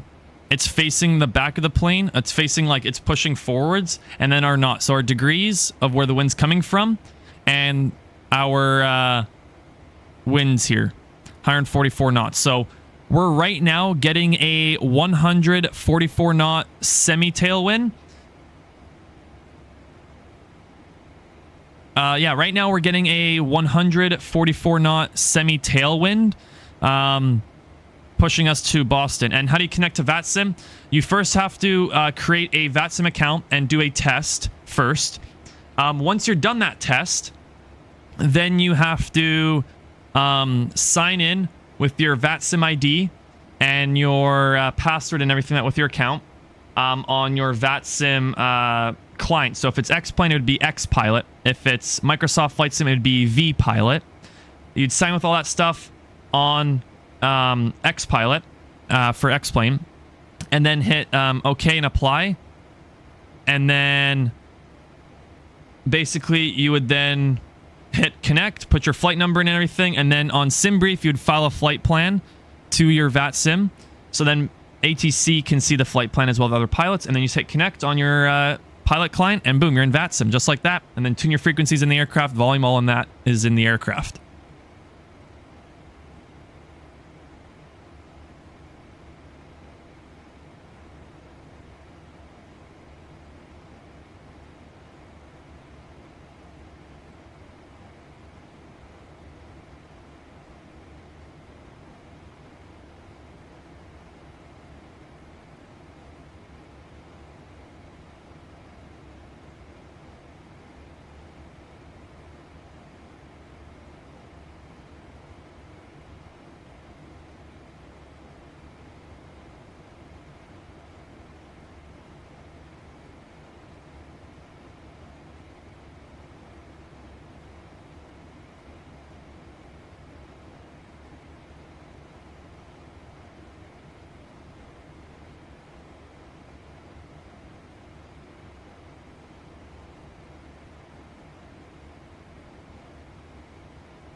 Not sure what you mean by that comment. I'm not exactly sure. How do you know which original OBS to connect to before they tell you? What do you mean OBS? Like frequency?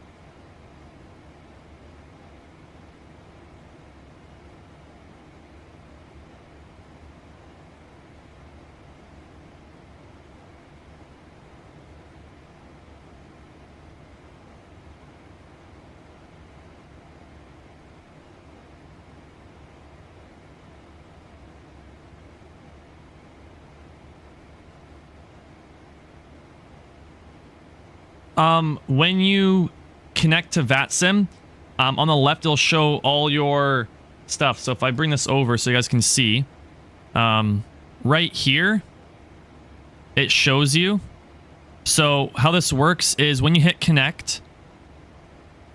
Oh, so when you connect and you look through here, it would be the thing. So it'd be the airport code. So MEM it'd probably be. So when I was here, it said MEM ATIS. And same as ground and everything. So depending on where you are, the airport codes might be different, but it's normally the airport codes that are going to correspond with it. So because I was in Memphis, it's going to be called Memphis ATIS. So MEM underscore ATIS. Same as ground. It'll be MEM underscore ground. Same as tower, but instead of ground, it says tower. And then center would be MEM MEM underscore and then CTR center. So that's how you tell which frequency is which, and then you can right click it and then you left click on tune com 1, and that's how you tune your comms like that, or you can do it manually by doing it down here too. So those are the ways that you can do it to get those frequencies.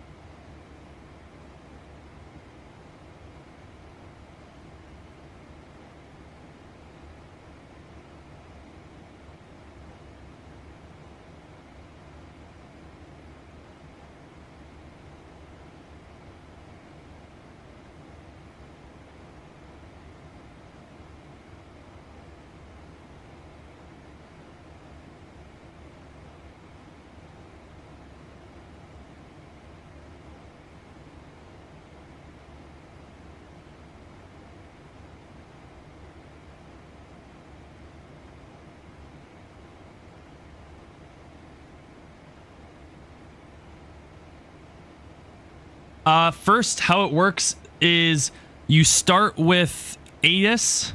Yeah. And what is ATIS? So ATIS is your weather information, airport information. Basically, it tells you all the information about the airport and weather and procedures at the airport. After you're done with ATIS, you go to ground and request first it would be delivery. Request IFR clearance if they're online.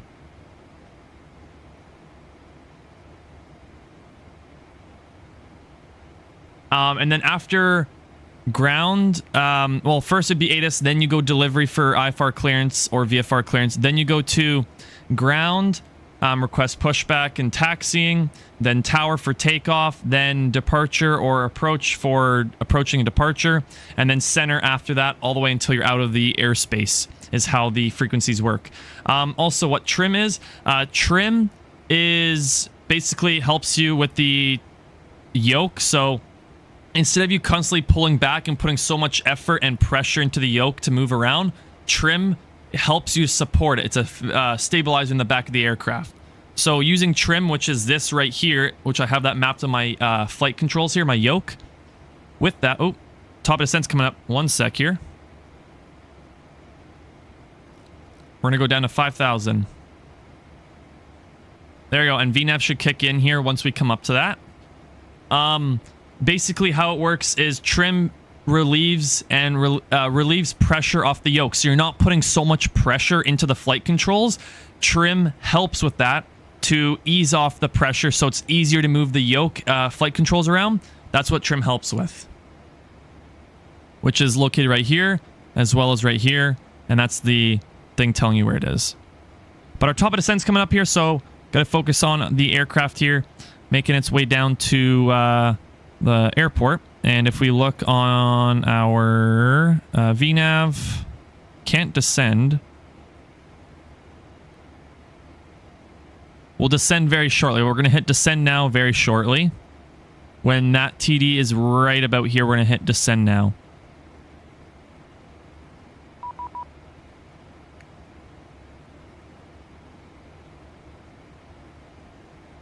Wow, I got auto ATC telling us what to do here. That's interesting.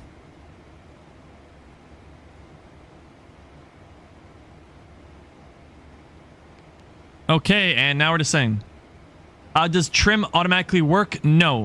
When the autopilot is on, yes. But when I'm disconnected autopilot, you might hear, it's the copilot. No, it's not. It's neither. If you right now we're starting to descend, so that's looking good. But how it works is if you're using trim, you can manually set it up here when you're flying the aircraft to get the yoke to be a certain like pressure, so it's not a lot of effort to move the flight controls around. And then when the autopilot's on, it does it automatically with the trim. We also got an auto ATC message for Boston. You may receive automated guidance to assist online controllers after receiving instructions. Resume on navigation and descend via the JFund 2 arrival. No separation services. Perfect. Okay, we're already descending via the JFund 2 arrival. So if we go into our legs page, that's what we're on right now. So guys, right now we are starting our descent, making our way down to 5,000 feet to get ready for the landing into Boston. So enjoy the descent as we make our way down, and we will also be setting up the aircraft for our arrival performance too. Approach performance.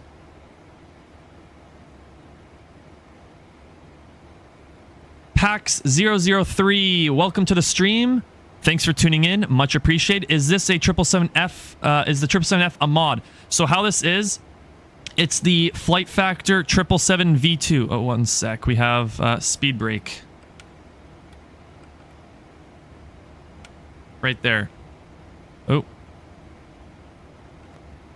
Let's just reduce our speed here. Yep, speed brake's open. Is a 777F a mod? Kind of. This is the FlightFactor 777v2. Wait, we can put this back. This is the FlightFactor 777 version 2 that is out. And how this aircraft works is with it, if you search up on the xplane.org software page, search up... wow, we're really off our VNAV path here. What the hell? What is going on? That's interesting. If you do search up on the xplane.org website, what's it called? On the xplane.org website, if you search up FlightFactor 777v2 cargo paint kit mod, then it will take you to the org forum website, so you can download the paint kit. And then anytime you want to download a cargo livery, it matches together. So you download the cargo paint kit, drag the objects into the objects main directory folder on Xplane, and then you would what's going on here with the aircraft? Oh, it's supposed to be above 240. So we should be descending still. I'm not sure what's going on here, but whatever. Might have to vector ourselves because I think we're a little too close here, but that's fine. What I was saying is you go to the xplane.org website, get the cargo paint kit, download it. After that, you drag the objects folder into your objects main directory of the aircraft folder of the 777 freighter, or 777v2.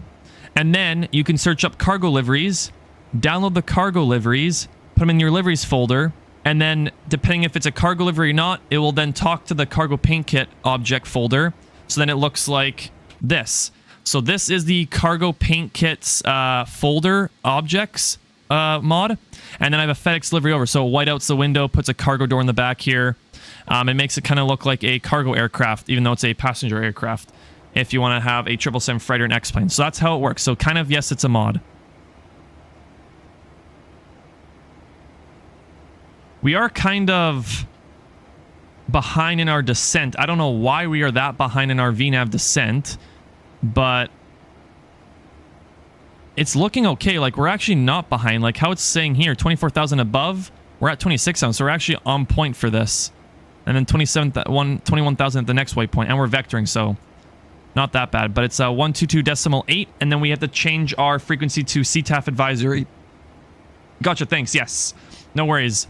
Yeah, xplane.org, 777v2 cargo paint kit, drag it into your directory, main directory of the aircraft, and then just find a cargo livery, put it in the liveries folder, and you're all set, ready to go.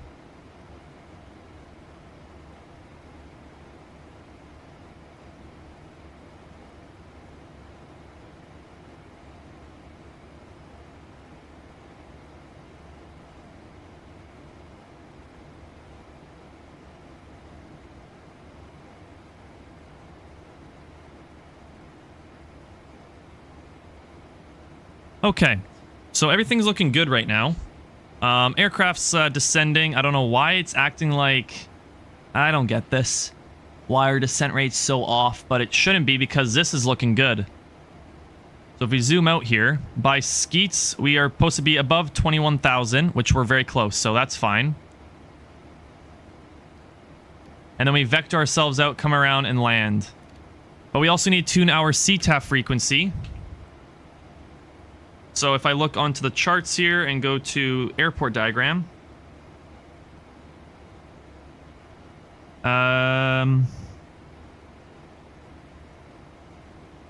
where is Boston Tower?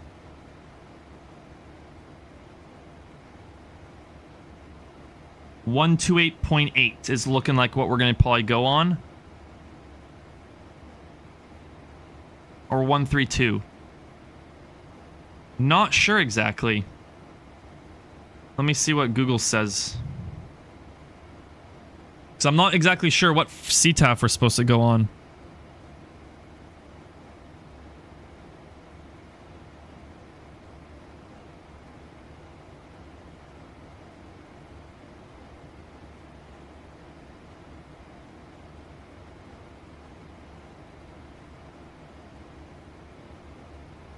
Not sure if it's 128 or 132. Because Boston Tower is a CTAF. And it's 128.8 or 132.225.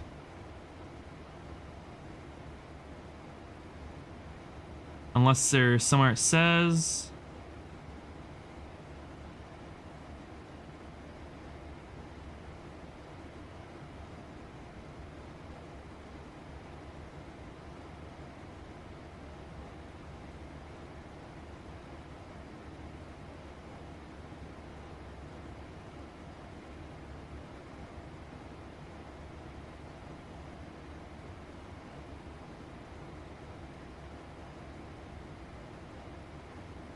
The Kid 2026, welcome back. Hey man, how's the flight? Right now we are descending.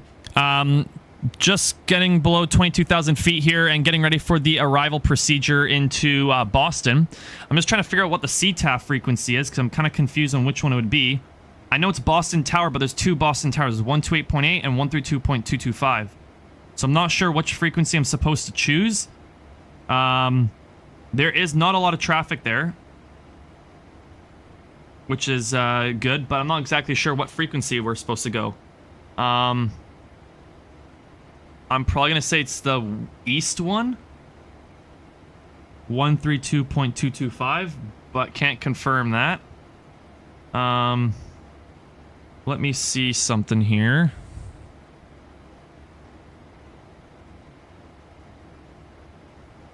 It's probably going to be the east because we're on the east side of the airport. But I'm just going to check one thing.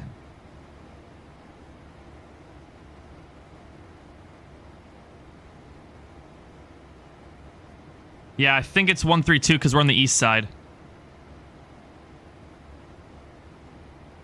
Pretty sure that's what it's supposed to be, but can't confirm it.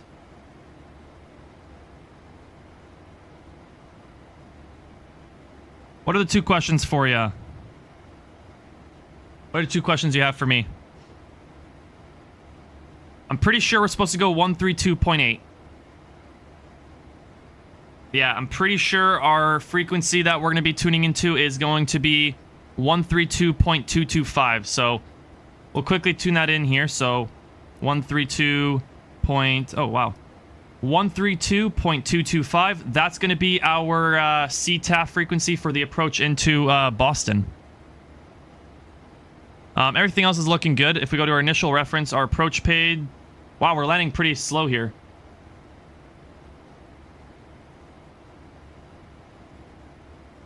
So, to answer your question there, the Kid 2026, I use the Boeing Thrustmaster yoke and throttle quadrant for Boeing aircrafts, and for Airbus, I use the Airbus Thrustmaster side sticking throttle quadrant, and then the side tech rudder pedals from a long time ago. But if you're wondering on how I get my airplanes, if you go on the X-Plane store, not xplane.org, because xplane.org is for like liveries and freeware stuff and plugins. It's actually X-Plane store. If you search up on Google X-Plane 12 store and then click the first link on there, that's where you can get all Payware aircrafts. The FlightFactor 777v2, which is the aircraft I'm using, that is on the X-Plane 12 store. And just search it up in the search bar in the X-Plane 12 store, and then you can purchase and download the aircraft as it's a Payware aircraft from there. But that's where you get all Payware aircrafts. It's from the X-Plane 12 store. Frequency, not the frequency, but what's the altimeter here in Boston? Altimeter is 2982, so we'll hit the STD button, which is standard pressure, and then 2982. 2982 there. Also have to switch it here. 2982 there. We are looking good on our descent, actually. I thought we were very bad on our descent right here. I don't know if we are or not. It's very weird what the VNav is showing us here.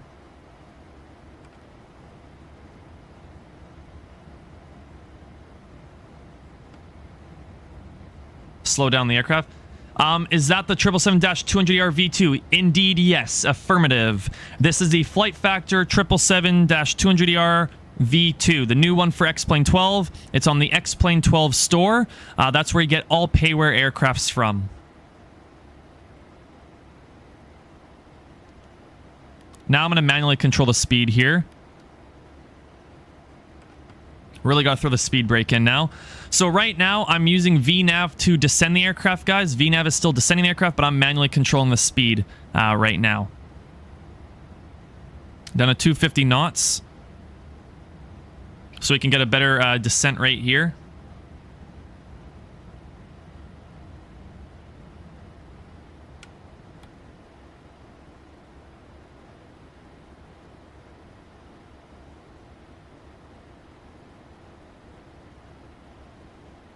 Oh yeah, there is a lot of planes. But there's a lot of, like, the companies you're going to want to look at are TOLUS. If you want any Airbus aircrafts, go TOLUS. If you want any Boeing, go FlightFactor. And then if you want Dash 8Q, you're going to want to go with FlyJSim. MD-11, there's Rotate. So certain brands have better aircrafts. Like for all my Airbus aircraft, it's TOLUS because they're very good graphic aircrafts, very good quality. So that's one thing to keep in mind of as well.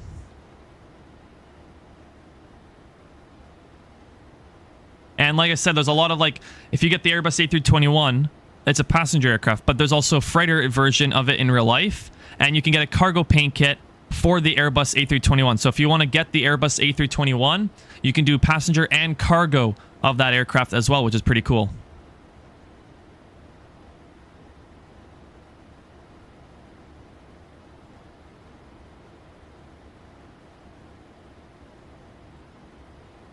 Same as the 777v2. Cargo paint kit, turn into a cargo aircraft if you want. And then depending on the livery, that determines... Basically, depending on the livery, depending on what livery you choose... so if you have the cargo paint kit in, and you use like a passenger livery, it's going to show as passenger without the cargo paint kit. But if you choose a cargo livery, then when you choose a cargo livery, it will actually show the cargo paint kit that is on the aircraft. So it's very nice how you can choose. How do I get them in a game? Basically, you purchase the aircraft and then go to your account page on the X-Plane 12 store, and then hit View Downloads, download the aircraft, download it, drag and drop it into your aircrafts folder in X-Plane 12 directory, and then copy and paste the serial number or activation key number. And then when you load up X-Plane and the plane loads up and everything, it'll probably ask you to activate the aircraft. That's when you copy and paste that's when you copy and paste the key, and then it'll say activation complete. Please restart X-Plane, close X-Plane, reload it back up, and you're all good to go. Okay, we'll turn our landing lights on. Nose light will turn on when we're on final. We're going to be getting vectoring here very shortly. Our descent rate's looking good. The weather's not looking good, though. Very cloudy here in Boston.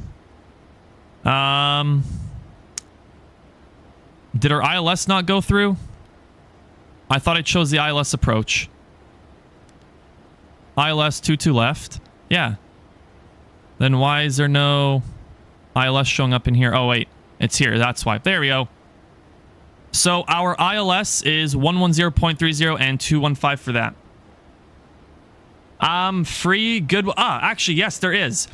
The Zibo 737 is a freeware aircraft, as well as the Level Up. If you want, Level Up is better. I've done some videos and live streams on the Level Up, so if you want to take a look at what the aircraft actually looks like, take a look at my YouTube channel videos and streams of the Level Up 737. But the best freeware aircraft I could recommend is the Level Up 737NG series. It's the 737-600, 700, 800, 900, 900ER. Very good graphic aircraft, very nice aircraft. It's the Level Up 737, all freeware aircraft, but it's from a different X-Plane website. It's called Threshold. Threshold forums for X-Plane 12. That's where you download the Level Up 737NG series, which is a freeware aircraft. That's like the best freeware aircraft I could recommend to you. Hey, we're going to tune into our new frequency, 132.225. Boston traffic, FedEx 9er84 Heavy is on the right downwind for runway 22 left, ILS approach, Boston traffic. There we go. Aircraft should hear us and know that we're coming on to approach here. Bring our speed down to 210 now. Actually, 200 will bring our speed down too.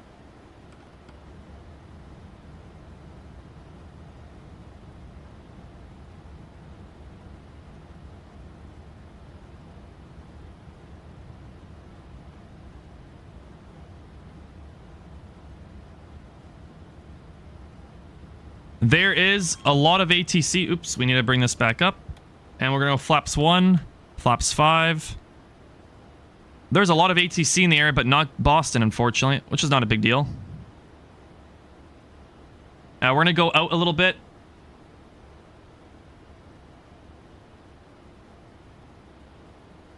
Yeah, exactly same thing to put in the game. The only thing, freeware aircrafts do not have a activation key because they're freeware. So when you do freeware aircrafts and put them into your game, it's going to be much easier because you just have to drag and drop it into a aircraft folder in your X-Plane 12 directory, and that's it for freeware aircrafts. Payware aircrafts are what actually are going to be more. If you are going to be spending money on airplanes, you do have to have the activation key, which comes with the purchase. But if you're going to be downloading and installing freeware aircrafts, any freeware aircrafts do not need activation key. There's drag and drop, and that's it.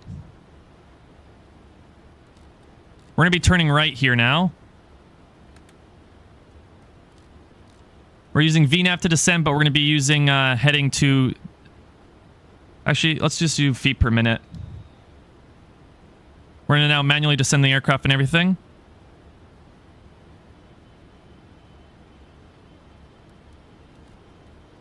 Maybe we should go more out this way a little bit. We're going down to 3,000. 5,000 should be good. What's the localizer grab? At Noli. Doesn't say what to be at. Okay. But it might tell us here. At Noli waypoint, you're supposed to be 4,000 and above. Okay, so 5,000 is good. Don't worry, all the questions. I'm glad to help. I will be making some tutorial videos, so stay tuned. I will be making some tutorial videos of how to install plugins, paint kits, liveries, mods, plugins, all that type of stuff, aircrafts. Stay tuned for that. But how you do it is on the X-Plane 12 main directory. Wherever you have X-Plane 12 installed, you should find something called... what's it called? You should find something called aircrafts or aircraft. Click on that, and then you can create a new folder and then put your aircrafts in there, or you can just put an aircraft just right in the full aircraft folder. It doesn't really matter, but that's how you do it. It's just X-Plane 12 directory at the very top of the list, and it should say aircraft in a folder. 180 flaps 10, I think that is, or 15. Flaps 15.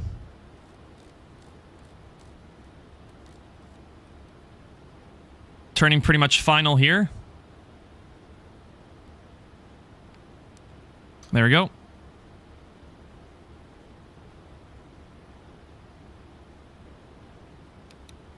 Localizer engage.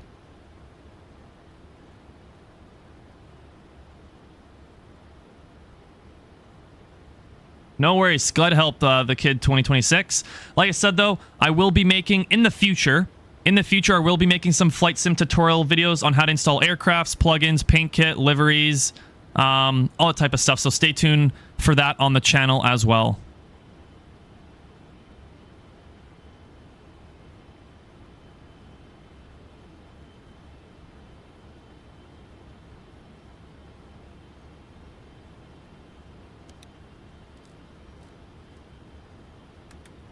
Our localizer's not working right now for some reason. Not a big deal, though. We might do a visual approach here if this localizer doesn't work.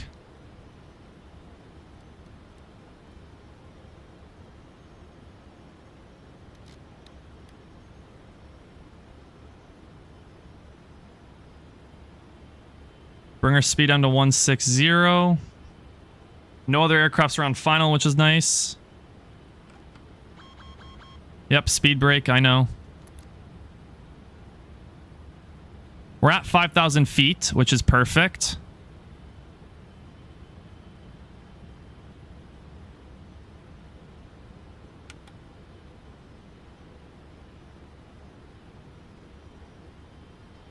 I'm kind of mad that our ILS isn't working, because it should kick up here.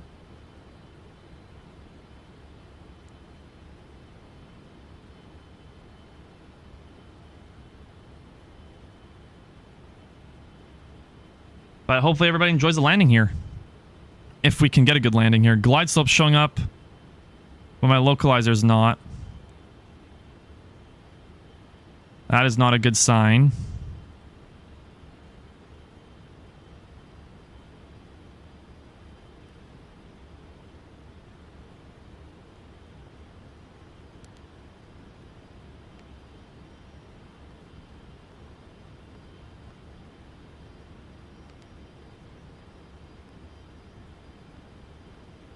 Oh, there we go. Now everything's showing up. Okay, let's hit the approach.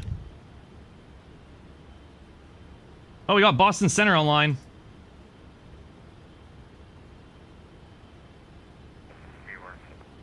Intercanadian 402 Boston Center, good evening, squawk 3544. Okay, guys, we got Boston Center, so now it's going to get busy. Boston Center, FedEx 984 Heavy, established on the localizer, runway 22 left. FedEx 984 Heavy, Boston Center, runway 22 left. What is with our localizer? Boston 200.07. What is with our localizer right now?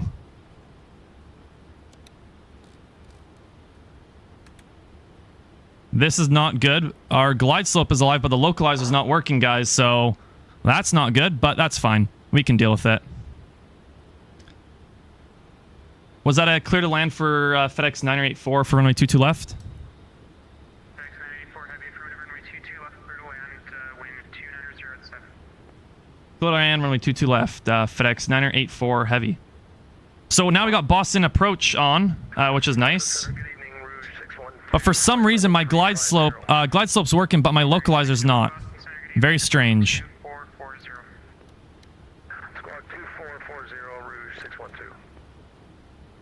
Delta 242 Boston Center. It's not nice that it's not working. 00 or flight level 240. It's very strange that it's not working.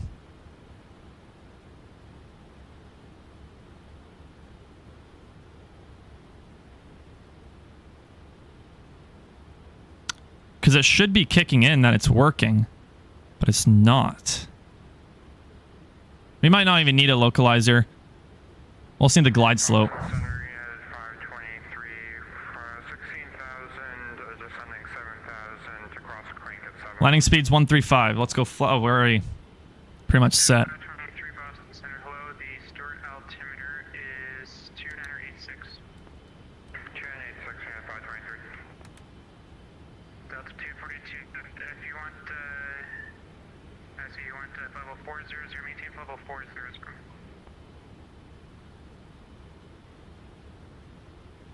Delta 242, reset transponder, squawk 7375.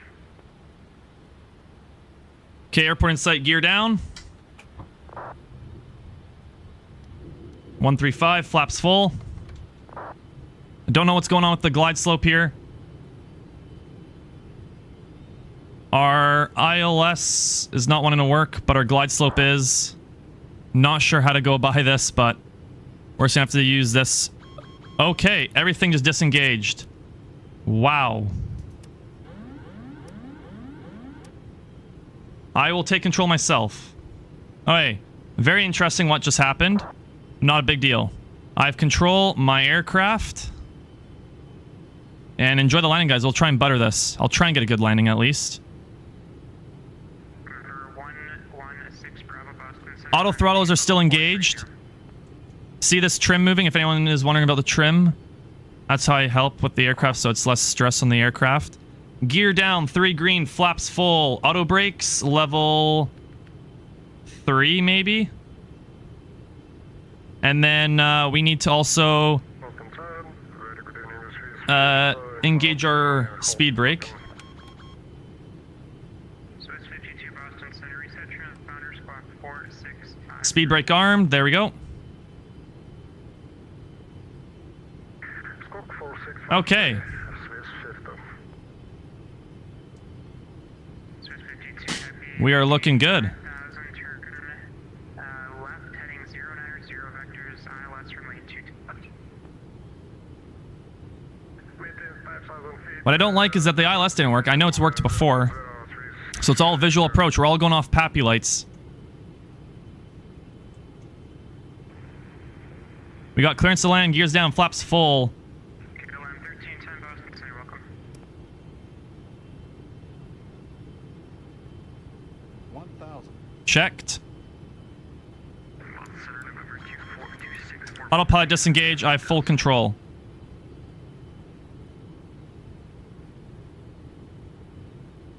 We're a little low. 264 Papa Tango Boston Center, hello, the Portland altimeter 2980.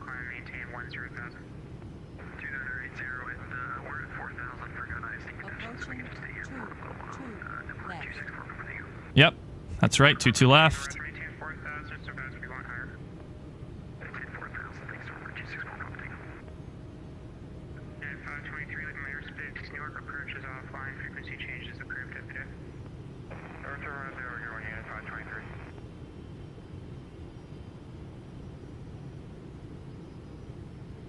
500. Paving, current 014, requesting 400. three sharp.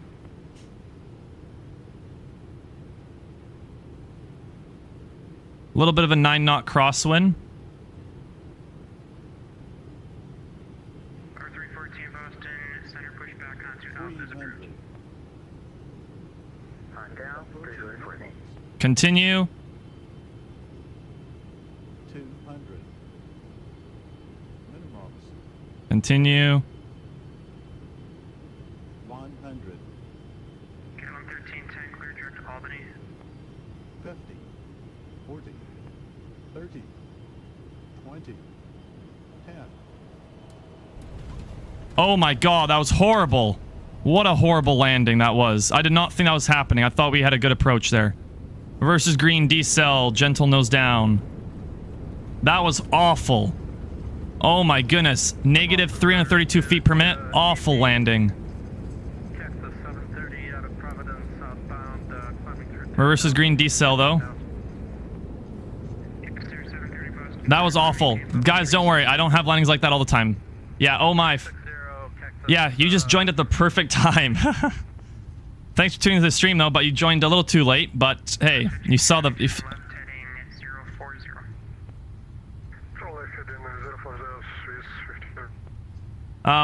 guys, don't worry. I don't do landings like that all the time. When I fly Boeing 767, I always butter it. 777, I get okay landings, but I'm still learning a little bit with the 777.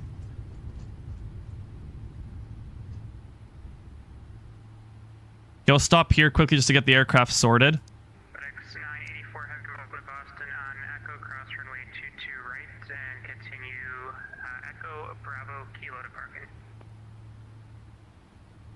Echo, Bravo. Cross runway 22 right and taxi via Echo, Bravo, Kilo to parking for FedEx 984 Heavy. Guys, don't worry. I don't get landings like that all the time. That was a horrible landing. Like, obviously it's horrible. But I have got butter landings and very smooth landings. Whenever I fly the Boeing 767, okay?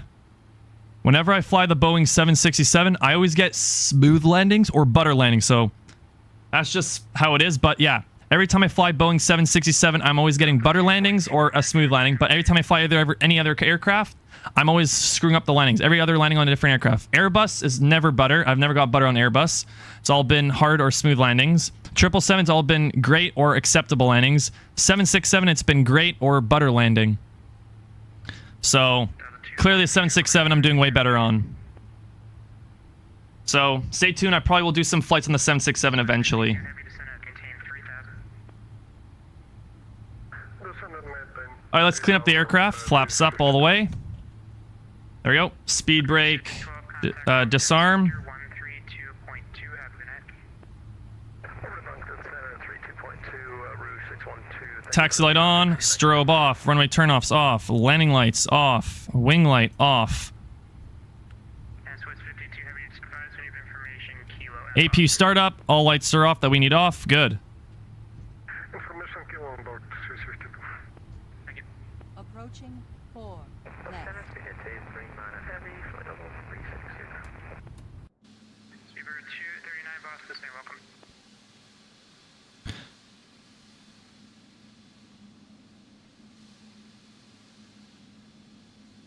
We taxi all the way to parking.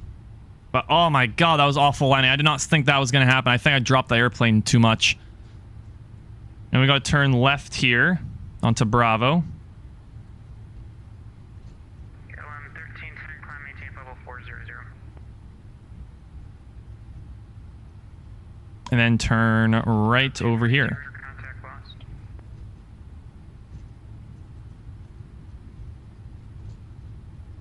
Or parking somewhere up here.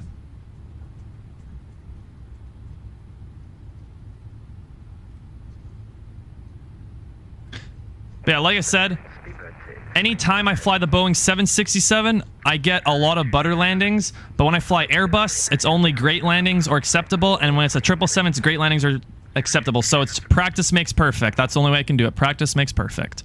But anyways, guys, welcome to Boston. Thank you very much for joining me on this flight from Memphis to Boston with the 777 freighter as FedEx Express. I enjoyed this flight. Hopefully you guys enjoyed it as well. Let's take a look at where we want to park. I'm going to take this spot here.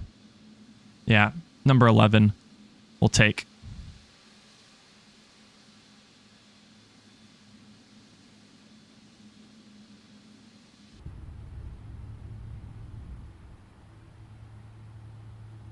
Taxi light can go off, and we will taxi into the gate now.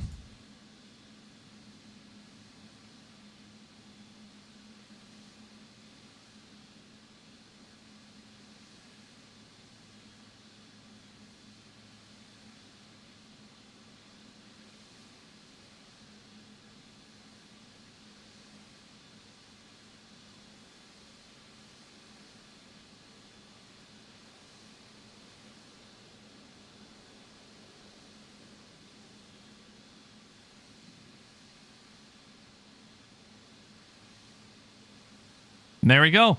Parked at the gate. We'll throw the parking brake on. There we go. Parking brake is on. Throttle idle. APU is running. That is looking good. APU running. Let's turn off engine 1 and 2. And that's going to do it. There we go. Engine's shut down. We'll go up top here. Go to equipment. Throw our chocks on. As well as our GPU primary. And GPU secondary.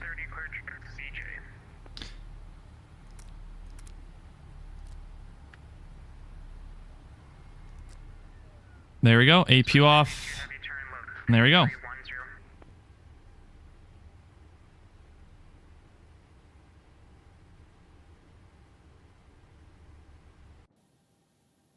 And there you have engines shutting down. And that's it, guys. That is the flight from Memphis, Tennessee to Boston with the FlightFactor 777v2 with the cargo paint kit with the FedEx Express livery. 2-hour flight roughly. Awful landing into Boston. I'm going to try and practice with this aircraft eventually and do more flights, but I think today's our last 777 flight because I think tomorrow we might do 767 or 737. And then after that, it's going to be all Airbus aircrafts for a week, maybe a week and a half. And then we're going to come back to Boeing. So it's like a week on Boeing, week off, week on. So it's 1 week Airbus, 1 week Boeing, on and off like that. But hopefully you guys enjoyed this flight sim stream. Thanks for tuning into the stream. Much appreciated. Hopefully you guys enjoyed this flight from Memphis to Boston with the 777 freighter as FedEx Express. If you do enjoy the content, then consider subscribing. Turn that notification bell on so you won't miss a new video. And one thing too, my Discord server will be going live tomorrow. So if you like to play X-Plane 12, Microsoft Flight Sim, or just talk about aviation, then consider joining my TheftE headquarters Discord server. I'll have a link in the description for tomorrow's live stream, so stay tuned for that for tomorrow's live stream. And like always, thanks for tuning in. Thanks for watching. Enjoy the rest of your day. Peace!